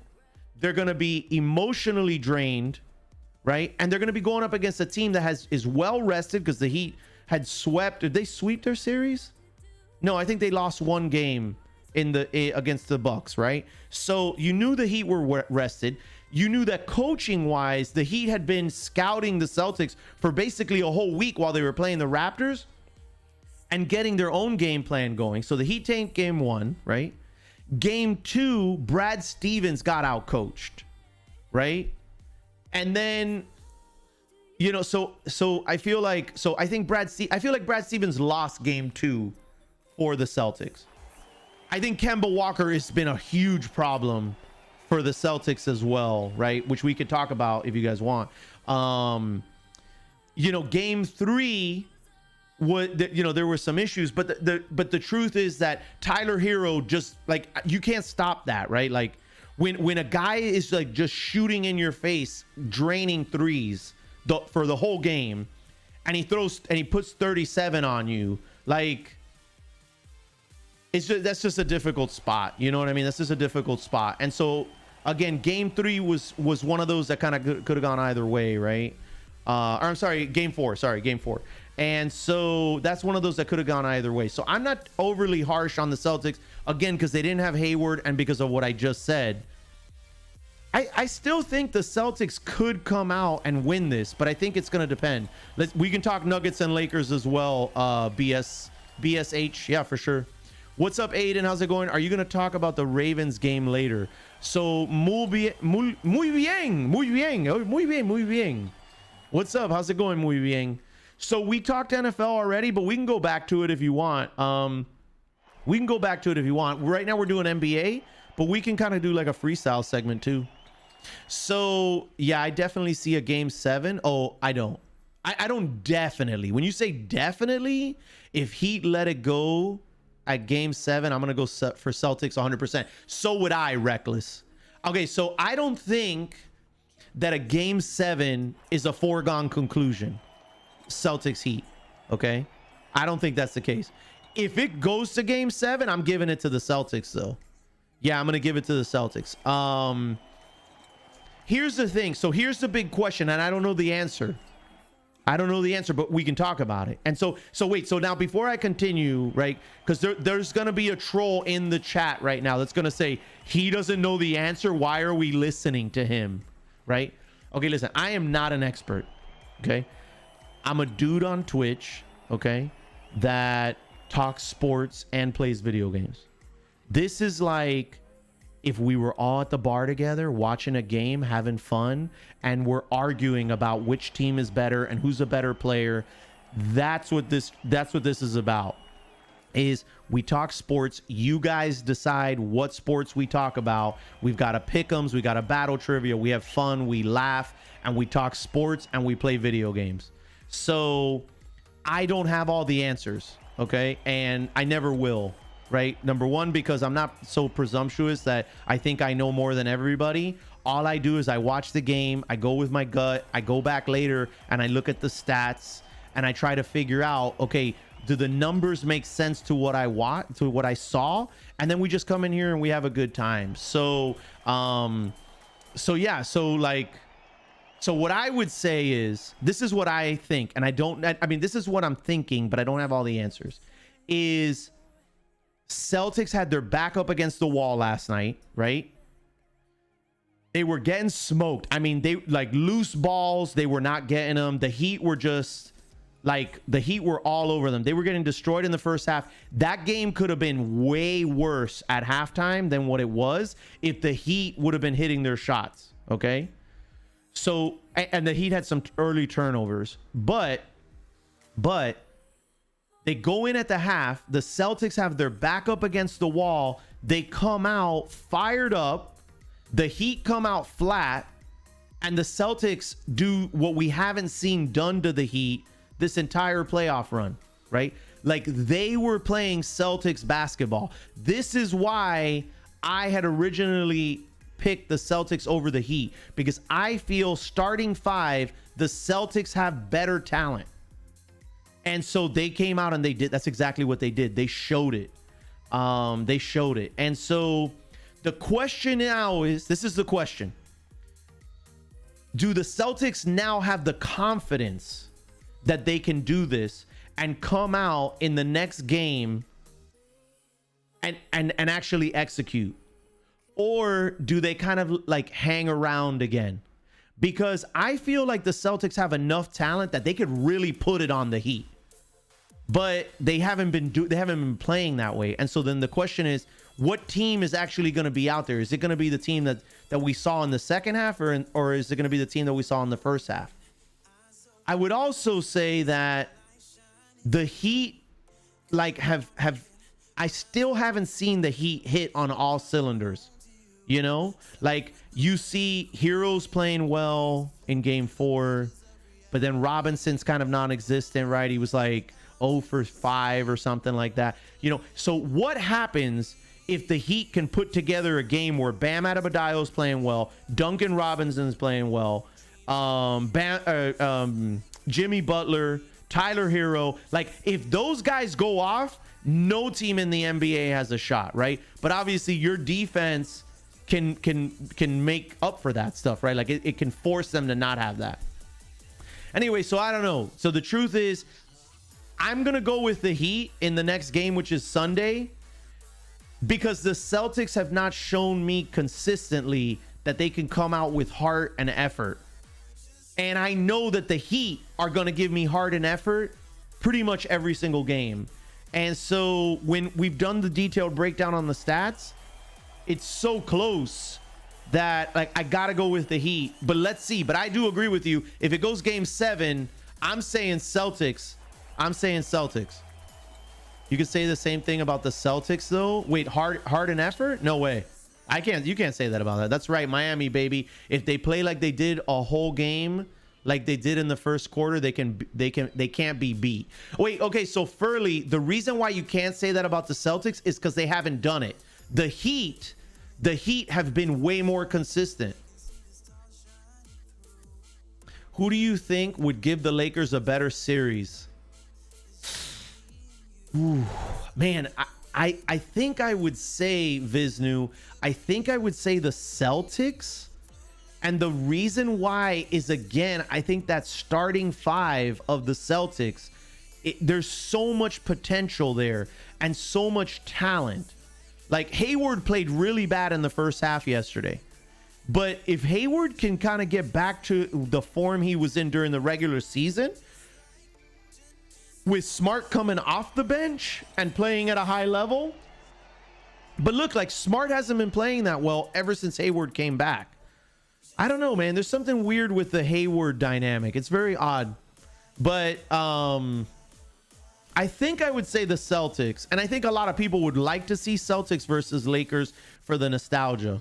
Anyway, but so I don't know. That's where I'm at there. I've got some other interesting stuff that I want to cover with you guys. But Lakers Nuggets. So the Lakers wind up winning. They wind up winning. I think it was like 114 to 108.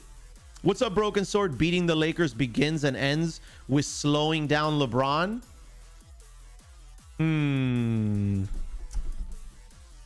Jaleel, what's up, Jaleel? How's it going? Thanks for the jinxing the Heat now. Lakers are going to be a handful regardless of who they play. I agree with that. Can't wait for the Heat to get a true big man next year so Bam can play the 4 and dominate. The Heat would be slapped in 5. Celtics could actually go 7. Wait, what? Wait, I think I missed something there, Stamina. Kemba has looked shaky this series compared to the rest of his career. I agree with that. But here's the problem is that, and Kemba in the other series, so if you go back and look at the stats for Kemba Walker in the Raptors series, his stats were actually pretty shaky there too. So he's a small guy, right? So he's 5'11", so he's small for NBA. And so you can create mismatches against him.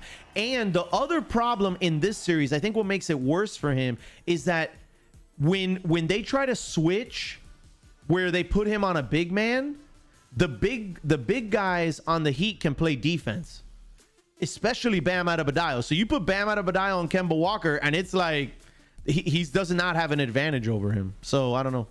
Hey, what's going on? AIZ Zaya, how's it going? Really cool hack. Good morning. 3D Jarks, welcome back. Pleasure to have you here. So anyway, so listen, Nuggets Lakers. So what do we have? So this last game, Lakers end up winning it. Davis has 34, James has 26, Howard gets 12, Pope gets 13, Kuzma gets 10, and Rondo gets 11. You cannot allow that, bro. Like, what is going on here? You have to play defense. Like, you have to play defense. That is a huge problem. Huge problem. Like, I was watching this game and I'm like, yo, like, can you stop anybody? And I go back to Jokic, man. Like, I just feel like dude's soft. Gosh darn it. I keep saying I'm not going to say things like that anymore. I just feel like you need more out of your 7-footer. Like, you just do. Anyway, Murray gets 32. So basically he kind of like matches Davis, right? But then Jokic gets 16, right? So if you say Jokic versus LeBron, although they don't like necessarily, I'm saying like in terms of like where you rank like each player's output for each team, right? So Davis outscores Murray, LeBron outscores James, right? But Grant gave him 17, Porter Jr. gave him 13, Morris gave him 12. Like, you're just not there. You need more. Like, you need more juice out of your guys. Like, your two big guys if you're gonna win this. You have to have it. Okay. Rondo played big minutes. His minutes, like he played really, really well. Dwight Howard in this series, I feel like he's gotten the upper hand on Jokic. It's interestingly enough, somebody said something about Bam Adebayo and if we had like a legit big man. But okay, if you look at Anthony Davis is a legit big man. Okay. But if you look at Anthony Davis and you say, listen, I'm going to put Dwight Howard in the game and I'm going to have Anthony Davis, right? So Dwight's at the 5, Davis is at the 4. Bro, Davis is like freed up to just chill because Howard just has to play defense, agitate the other player, like the other team, and Davis is going to put it on you. And it's working really nice. What's up, Brick Walla? How's it going? Balgovin, Markoth, welcome back. John Daly, what's up? Did you really talk about Adesanya versus Costa? We did. We spoke about it earlier. Yeah, Reckless. I am taking Costa because I feel like there's going to be an upset. I understand that Adesanya is the favorite, but there's just something there. Like, I don't know, man. I just feel like Costa could pull this out. So I'm going to take a chance. I took a couple chances. I took the Ravens over the Chiefs. So, you know, I know it's a gamble, right? I'm taking Costa over Adesanya. I'm taking... Where was the other one that I kind of took a chance with? I don't know. So Raiders versus Patriots, I haven't picked yet. That's actually like, I haven't made a decision there yet. We'll see.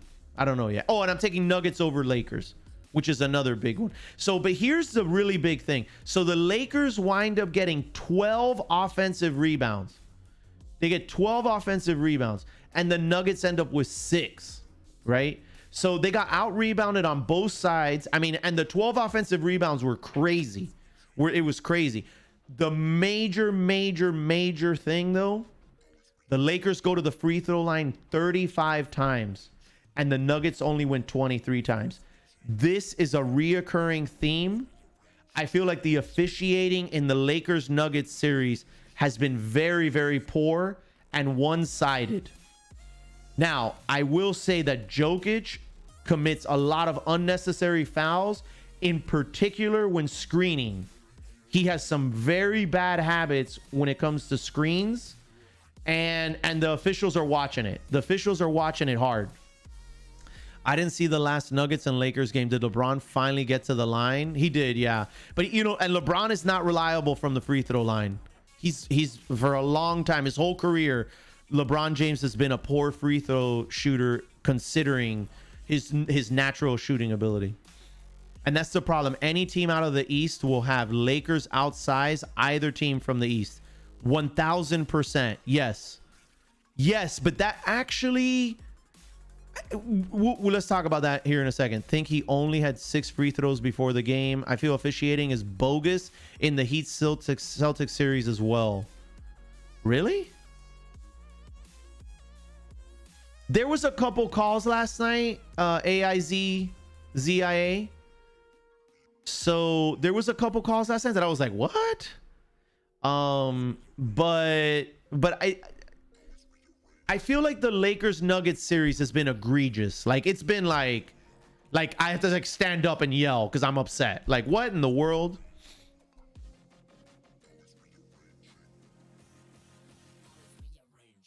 Can you talk NBA? What? Best of CNA, are you there? We've been talking NBA now for a while. Yeah.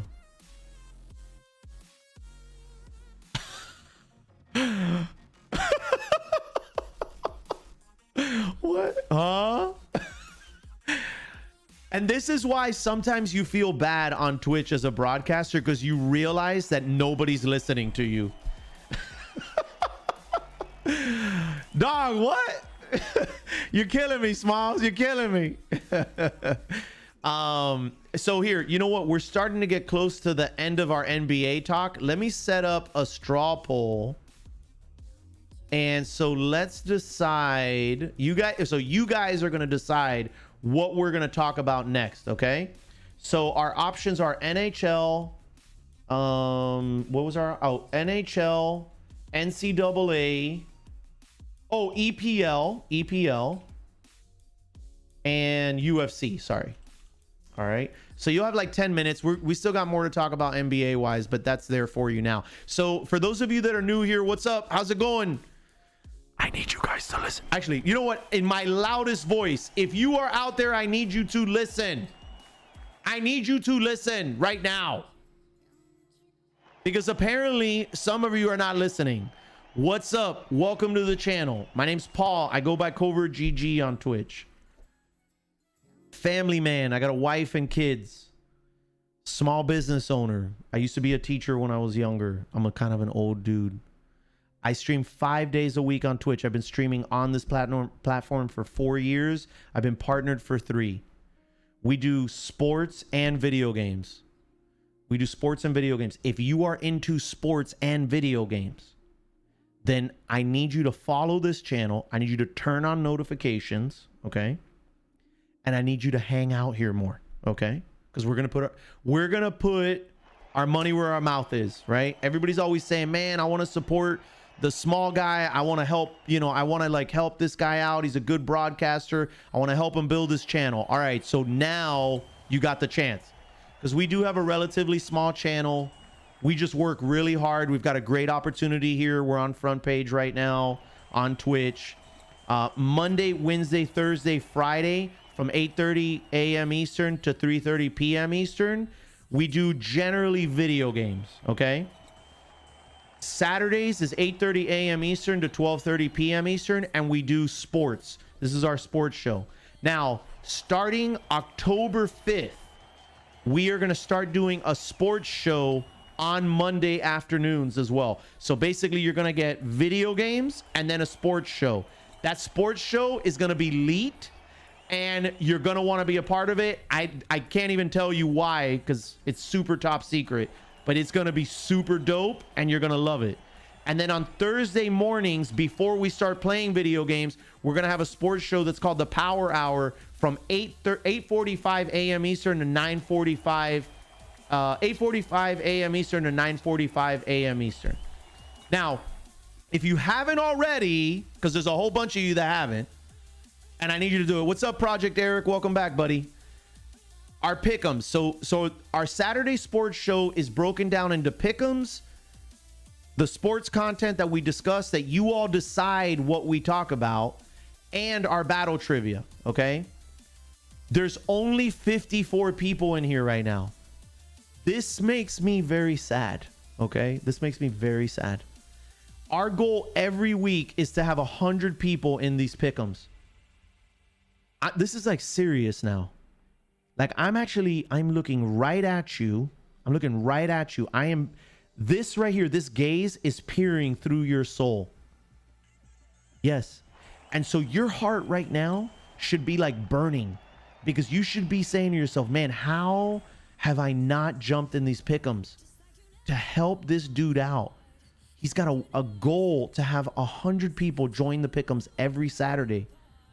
And I am letting him down, and I'm letting his small children down. I have a 7-year-old and a 9-year-old, I think, because I can't remember their ages. And they're going to be brokenhearted when I tell them that we didn't get 100 people this weekend.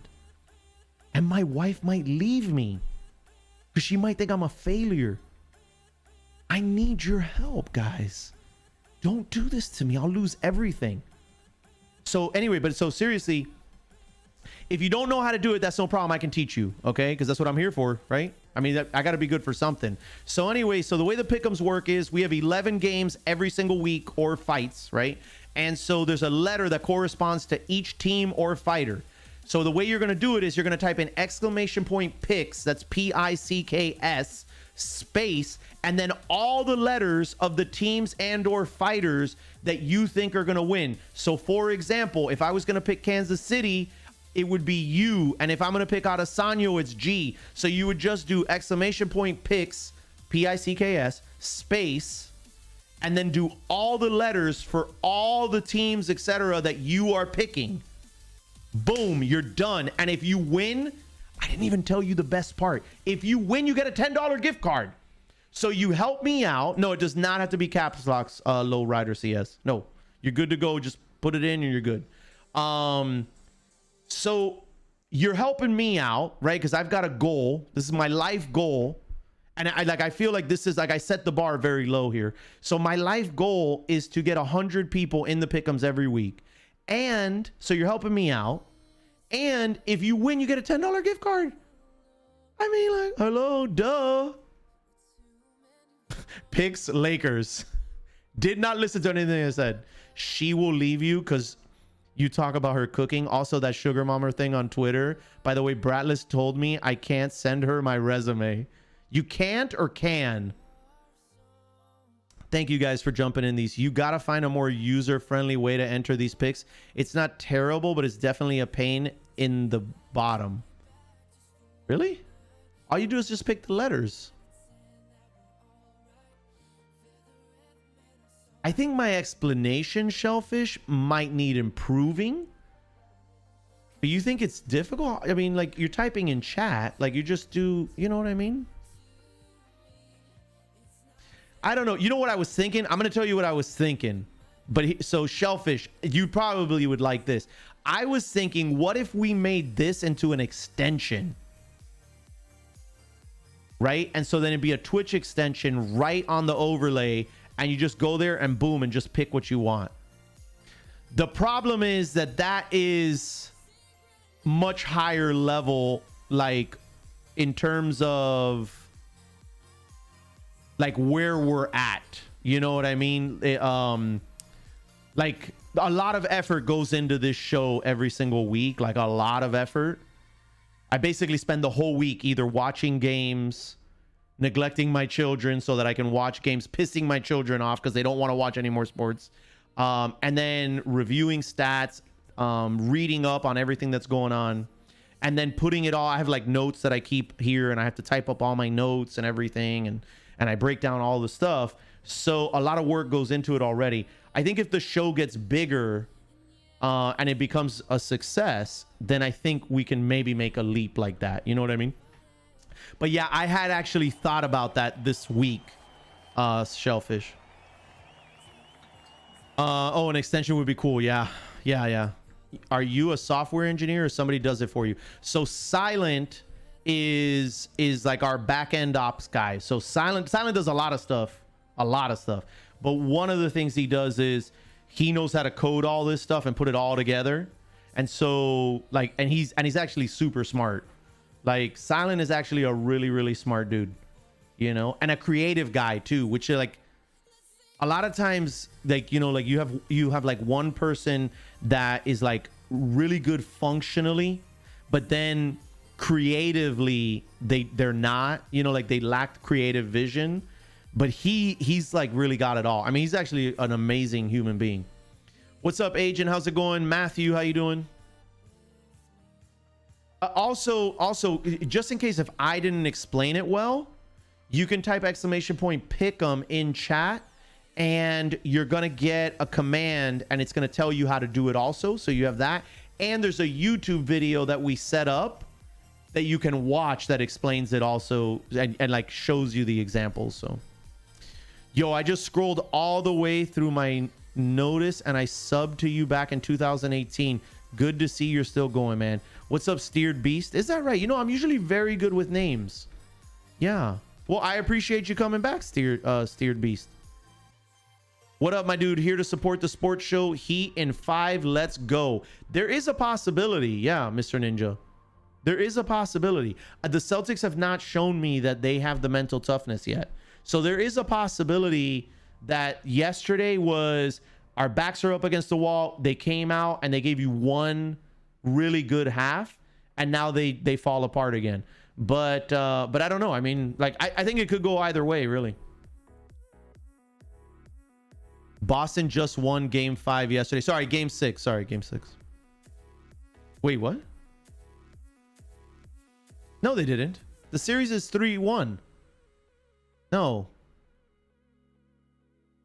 No, yeah. The series is 3-1. Right? Wait, am I cracked out? Oh, it's 3-2. Oh, shoot. Really?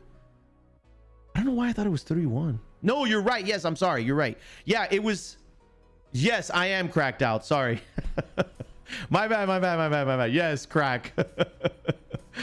Yes. Yeah, no, I'm telling you. I think if it goes to a game 7, I would pick the Celtics. I really would. The Heat have to close this out next game. 3-1 is Dallas. Thank you. Yeah, I'm sorry. There's just so much stuff.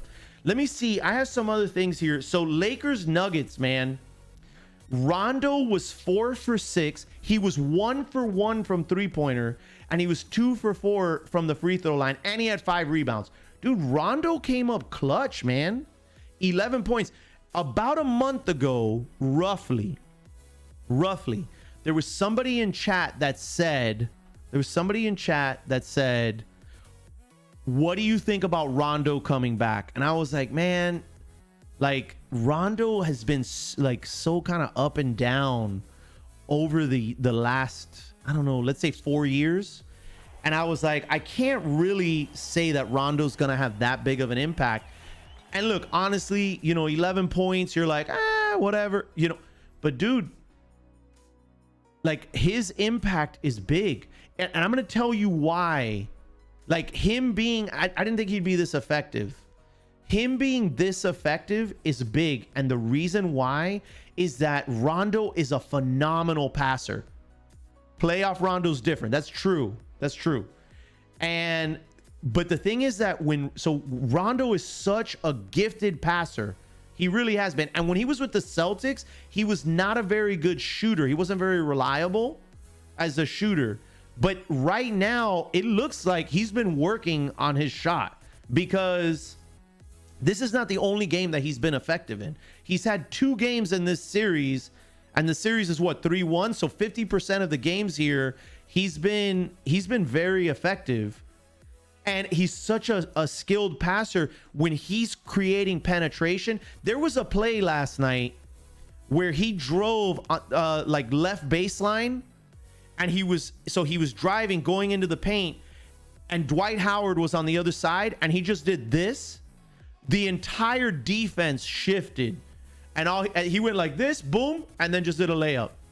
And like, that's the effect Rondo has, man. Like, when you have a great point guard that can like dribble penetration and can pass beautifully, skillfully, that's a game changer, man. And then on top of that, you have LeBron James, you have Anthony Davis.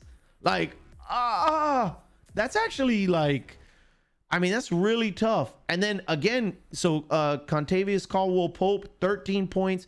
Kuzma gave you 10. Howard gave you 12. So I feel like it's actually very interesting when you think about this. They have a guy in Howard that was, for a long time, was considered one of the best centers in the NBA, if not the best, right? For like his era. He was discarded for like the last 2 years. Obviously, Howard has been a troublemaker during his career.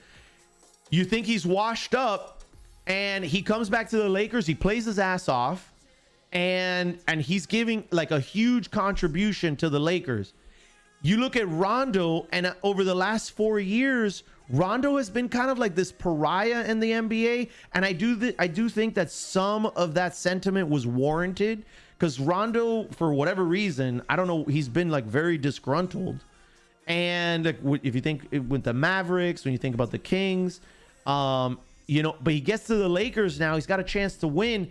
And this dude, again, somebody that I thought was like, he's probably washed up. Right? When they picked him up, everyone was like, man, you're supposed to surround LeBron with shooters. Rondo's not a shooter. But yo, it's really good. It's looking really good right now. You know, the other thing about Rondo in the finals, if the Heat end up against the Lakers, is Rondo's feisty. He's a feisty dude. And the Heat can dominate specific types of players. Guys that are soft, the Heat with their hustle, their effort, like they can really intimidate certain types of players. Rondo is not going to be intimidated. If anything, if you try to intimidate him, you're going to incite a riot. Like that dude is going to be like angry. So you're not going to intimidate LeBron James. You're not going to intimidate Dwight Howard. You might intimidate AD. I'm still not 100% convinced on AD as like, I don't know. I'm not sure how I want to characterize this. Like, I don't know. Like, I don't know. I'm just not convinced with AD yet. I'm just not. Like, I'm not sure about his grit, if you will. Yeah, I'm not convinced yet about AD's grit. Danny Green in the Hall of Fame for his high school, probably.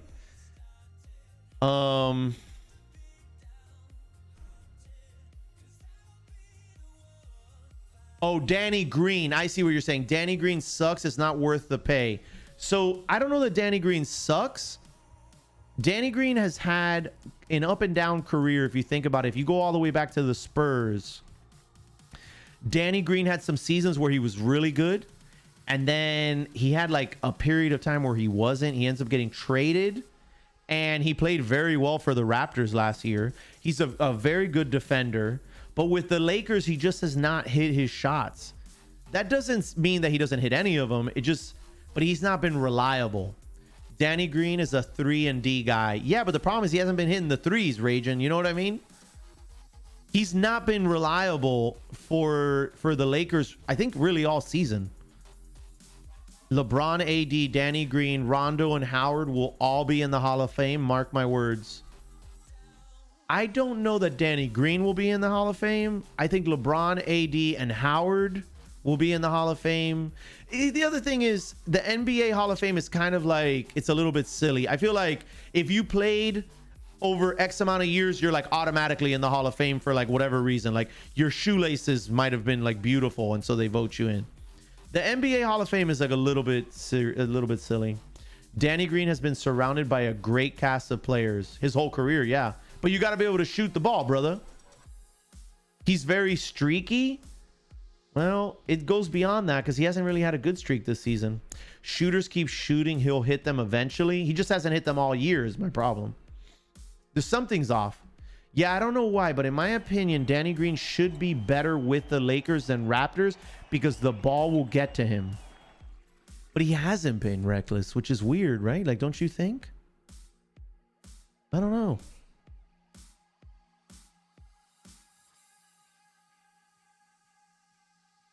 Mario Chalmers in the Hall of Fame. Listen to me. Mario Chalmers is the reason the Heat didn't win more championships, Eddie. So if you are a true Heat fan, you would stop with the being blasphemous. I'm just saying. So battle trivia. Let me get the battle trivia going. Hold on a second. I need a second. I need a segundo. Okay. So the way that battle trivia works, somebody put in the trivia command. Okay, so the pick'ems is done right here in Twitch chat, right? But one of the problems that we ran into when we did the battle trivia is there's like this lag time between like what you guys see on the screen and Twitch, right? So there's like a delay. So we had to set up battle trivia off platform, okay? But it's not a big deal because you just sign in with your Twitch account right here. Boom, okay? So now, so it knows I'm Covert GG, so it's no big deal. Like, right, you already got a Twitch account, so you're all set. And so then once you're in here, you'll hit join now, okay? And then, oh, that's starting it.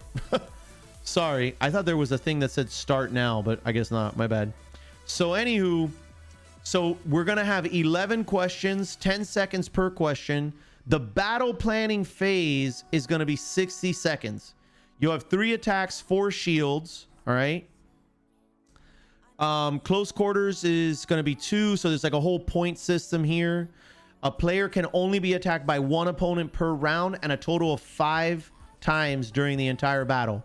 You want to get your attack in quickly if you want bragging rights. If you attempt to attack a player who has already been attacked for the upcoming round, you will not lose your attack. Okay, you can actually just, it'll tell you and you can attack somebody else. If you refresh or disconnect for any reason, you'll just be returned to the battle that's in progress. Now, you have 32 seconds to join this. 32 seconds to join. So you want to hurry and get in here quickly. Can you just show us how to join, how to do this for joining the alliance? Wolfgang, I cannot believe you. Don't do this, Wolfgang. Can you pause the countdown? Nope, cannot count it. I can't. You just got to jump in. That's it. It's going. It's starting right now. 8 seconds. 8 seconds. Here you go, ladies and gentlemen. 4 seconds. You got to get in here. You got to get in here. Okay, this 10-time NBA All-Star for the San Antonio Spurs had the nickname the Admiral. Boom, David Robinson. Unfortunately, I was late on that, so I'm not gonna get the bonus. I did get it right, but I was so slow. I'm 15th. Jeez Louise. Eddie's in first place. Hot Soup is in second, and Scoob's in third. That means that right now there's 3 people from the Alliance that you guys have to attack them. You have to attack them. 37 seconds here in the battle planning. Suspense is attacking Eddie. Kinger's attacking Hot Soup. And Money is attacking Scoobs. Good job, Money. Excellent work. Very, very nice. Kolpaja, what the hell are you doing? All right, I need to use a shield. Hold on. What do you think he's using against me? I'm going to defend myself against Masturbator, just in case. All right. Interesting. Okay, they did use their shields. Okay, this cannot be allowed to happen. We need other people to step up here. This is very important. In what year was the Nerf football created? Oh, bam, son! 1972. Woo! Let's go, man. Oh, I'm on the board. I am on the podium. Stamina is in first, Brain in second, Covert GG in third, ladies and gentlemen. The Alliance has been wiped out. Mikey, what the hell are you doing? Mikey, why are you attacking me? I'm not in the Alliance. You don't attack people that aren't in the Alliance. You only attack Alliance members. I only have 1 shield left. I'm dead. I'm dead. I can't believe you, Mikey. Why would you do this? Guys, attack the Alliance. Anybody but the Alliance. 10 seconds before the next question. My job. I'm doing my job. What's up, Mr. Morning? How's it going? If you want to join us, type in exclamation point trivia, and you can join us right now, Morning. The 1973 Battle of the Sexes was a tennis match between Bobby Riggs and what female tennis star? Billie Jean King. Son of a gun. This guy was an athlete at some point in the universe, by the way.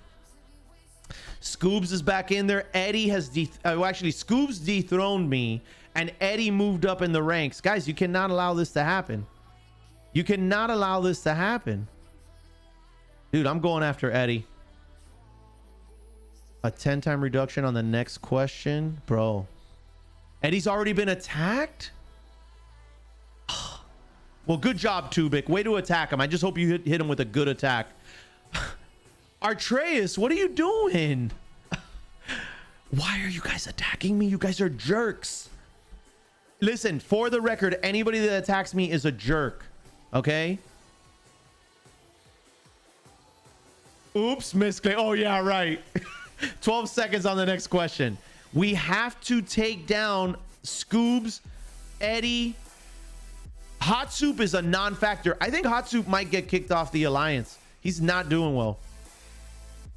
Oh, I don't know. Oh, yeah. I couldn't even read the question. I just know that's Phil Mickelson. So I win Augusta National. What's up, baby? Damn it. Bro, I'm going after Eddie right now. Boom. I attacked Eddie. Let's go, baby. Let's go. Somebody attack Dead Scooby. Attack Scoobs. God damn you, Scoobs.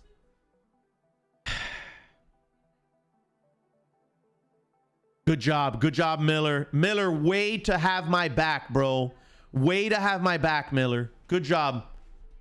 Your attack can be stream sniped. I know.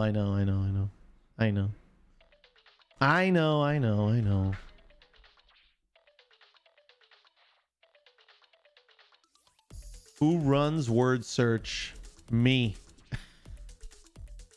I do. I turn it on. If you're just getting here and you want to join us, type in ! trivia. There'll be a link and you can join up with us. 7 seconds, 5 seconds. Let's go. Let's go. I got to be on point, baby. Got to be on point. I'm in the running this week, baby. Top 10, son.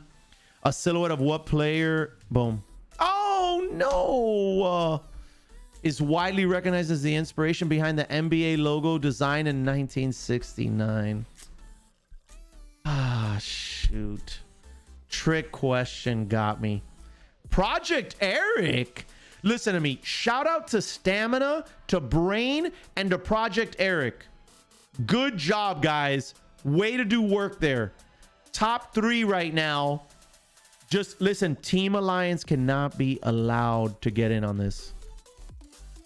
Just listen, guys. Keep attacking the Alliance. Man, that's it. Eddie cannot be attacked anymore, and either can Dead Scooby. Toronto, why are you... How can I still be attacked? I've been attacked like 5,000 times. What's up? Hey, I'm Prodigy. How's it going? Captain Cope, what's up? Use this Jordan logo for the question. I know. Yeah, you got to read the question. I didn't finish reading it. I jumped the gun. That's my fault. Man, I'm bummed right now. In what year did England win its first and only World Cup? 1966. These dang soccer questions, dude. Freaking killer, man. Yes, and yes. Eddie Scoobs out, baby. Toronto 6, though, got that one. Spore, good job. Stamina, Brain. Project Eric did not get that one right, but don't worry about it, Eric. You keep it up, buddy. You keep it up. I'm not even going to attack you guys. I want you guys to do good. I am going to attack Toronto 6, though. Boom. Oh, he's been targeted. Good job, Prodigy. Way to get him. Way to get him, Prodigy. Make sure you guys pick good attacks now. Good job. I looked at logo before reading too. Yeah. You that's the wrong. Yeah, that's done intentionally, Brain. You have to read the question. Yeah. Brain, you need to start getting them right. I need you to stay up there. Listen, you guys are in control. You have the lead right now. Just get the questions right and they can't beat you. Let's go, Team Nomad. NBA Brothers Powell hail from what country? Boom. Easy mode. Son! Easy mode. These questions are so easy. Whoo, man, you just got to be smart like me. Let's go. Spore, Brain, Stamina. You guys are bosses, bro. You guys are bosses. Great job. Don't worry. I got Toronto 6 on this one. I'm putting him down. Way better this week than last week. You keep it up. Keep Eddie out. That's right, guys. Suppress Team Alliance. You guys have to do this. 28 seconds on the battle phase here, okay? The problem is we got to be able to keep attacking them, and we can't. So you know what that means? We have to get the answers right. So the three of you on the top have to continue to dominate right now. This is big, boys. I'm counting on you guys. Do not let me down. You guys already let me down on the pick'ems this week. 7 seconds, 7 seconds. Let's go. 5 seconds. 4, 3, 2, 1. Let's go. After retiring as a player, what team did Babe Ruth coach 1 year for? White Sox, Red Sox? I think it was Brooklyn Dodgers. I should have kept reading. I don't know baseball. Yes, you guys got it wrong too, because you guys suck. Okay, good. Scoobs got it wrong. Eddie got it wrong. Dude, where did Hot Soup give up? Oh my gosh, Hot Soup. I'm embarrassed. You're not even in the top 10. Woo, man, you're not even in the top 10. Dude, Eddie and Scoobs, you might have to cut Hot Soup, man. I'm just saying. You might have to cut Hot Soup, bro. He's holding you guys back. I'm just saying. He's pulling the team down. That's karma for joining the alliance. That's right, Cope. I'll trade Hot Soup for Covert. Suspense, I'm outdoing you right now. Suspense, I need more out of you, bro. Like, seriously. Suspense is holding my team back. I need Suspense to do better. He's got better reaction time than I do. In the game of cricket, what term means scoring no runs? Chicken, duck, goose. Gosh, duck. Wait, where's the guy that was talking about cricket in chat earlier? It was anime, right? All right, this is battle planning 9 of 10, by the way. I don't care. Eddie and Alliance isn't getting it. I'm so happy. Stamina, Brain, and Spore. I am so happy right now. Thank you guys. Thank you guys, man, for hanging in there, holding it down, not allowing for Team Alliance to be on the board. Cricket is like soccer. Stamina's Team GG. What? Really? Yes. All right, Stamina. I did not know you had joined Team GG. Word to the mother, son. I like that, Stamina. Way to join us. Nope, sorry. He joined Team GG. Money did too, I think. Yeah. Uh-oh, Stamina, you just got attacked because of that. Whoa, James Brown. Wait, how are you getting attacked twice, Sporb? Sporb, you need to shield right now, Sporb. Guys, you should not be attacking them. Bonus, who scored the first NFL points in the Las Vegas Raiders Allegiant Stadium game? Lutz, Josh Jacobs, Derek Carr, or Michael Thomas? I didn't know. I didn't answer. No! Scoobs is in there, guys. Listen to me. I froze. Listen, Scoobs has to be eliminated. It hurts me to say because I used to like Scoobs, but then he joined Alliance and I realized that he was a complete scumbag. Yo, what's up, Meltdown? How's it going? If you guys are just getting here and you want to join trivia, battle trivia, type !point trivia. Although this is the last question. Guys, Sporb, come on, bro. I need more out of you, buddy. You can't do this to me right now. Sporb, you cannot let me down here. This is big, bro. This is big. This is too important, man. The balance of the universe is at stake. No pressure. No pressure. 5 seconds. 4, 3, 2, 1, 0. No. Oh, which country won the 2017 Davis Cup? Boom. France. Go. Whoa. Whoa. Whoa. I knew that. Kind of. Look at that. Oh, please get it wrong, Scoops. Yes! I was top 10. Team Alliance gets a goose egg. Nowhere on the board. You guys are scrubs. Team Alliance, Team Hell Let Loose? That's a team? How do we have a Team Hell Let Loose? Look at that, Kinger. Come on, Kinger. Guys, the guys on Team GG, I need more juice out of you guys, man. I'm sitting here top 10, and you guys are like barely in the top 20. What's up with that? Come on now, boys. Listen to me. Listen, congratulations to Stamina for bringing home the gold. Sporb making the comeback, taking silver, and Brain for holding the line at third and suppressing Team Alliance. Dude, congratulations to the three of you. I'm super proud of you guys. You will forever have a special place in my heart, okay? GG no re to Team Alliance. You guys suck. The evil empire will never rise again. And to the guys on Team GG, I need more juice out of you guys. Like I really do, okay? I just do.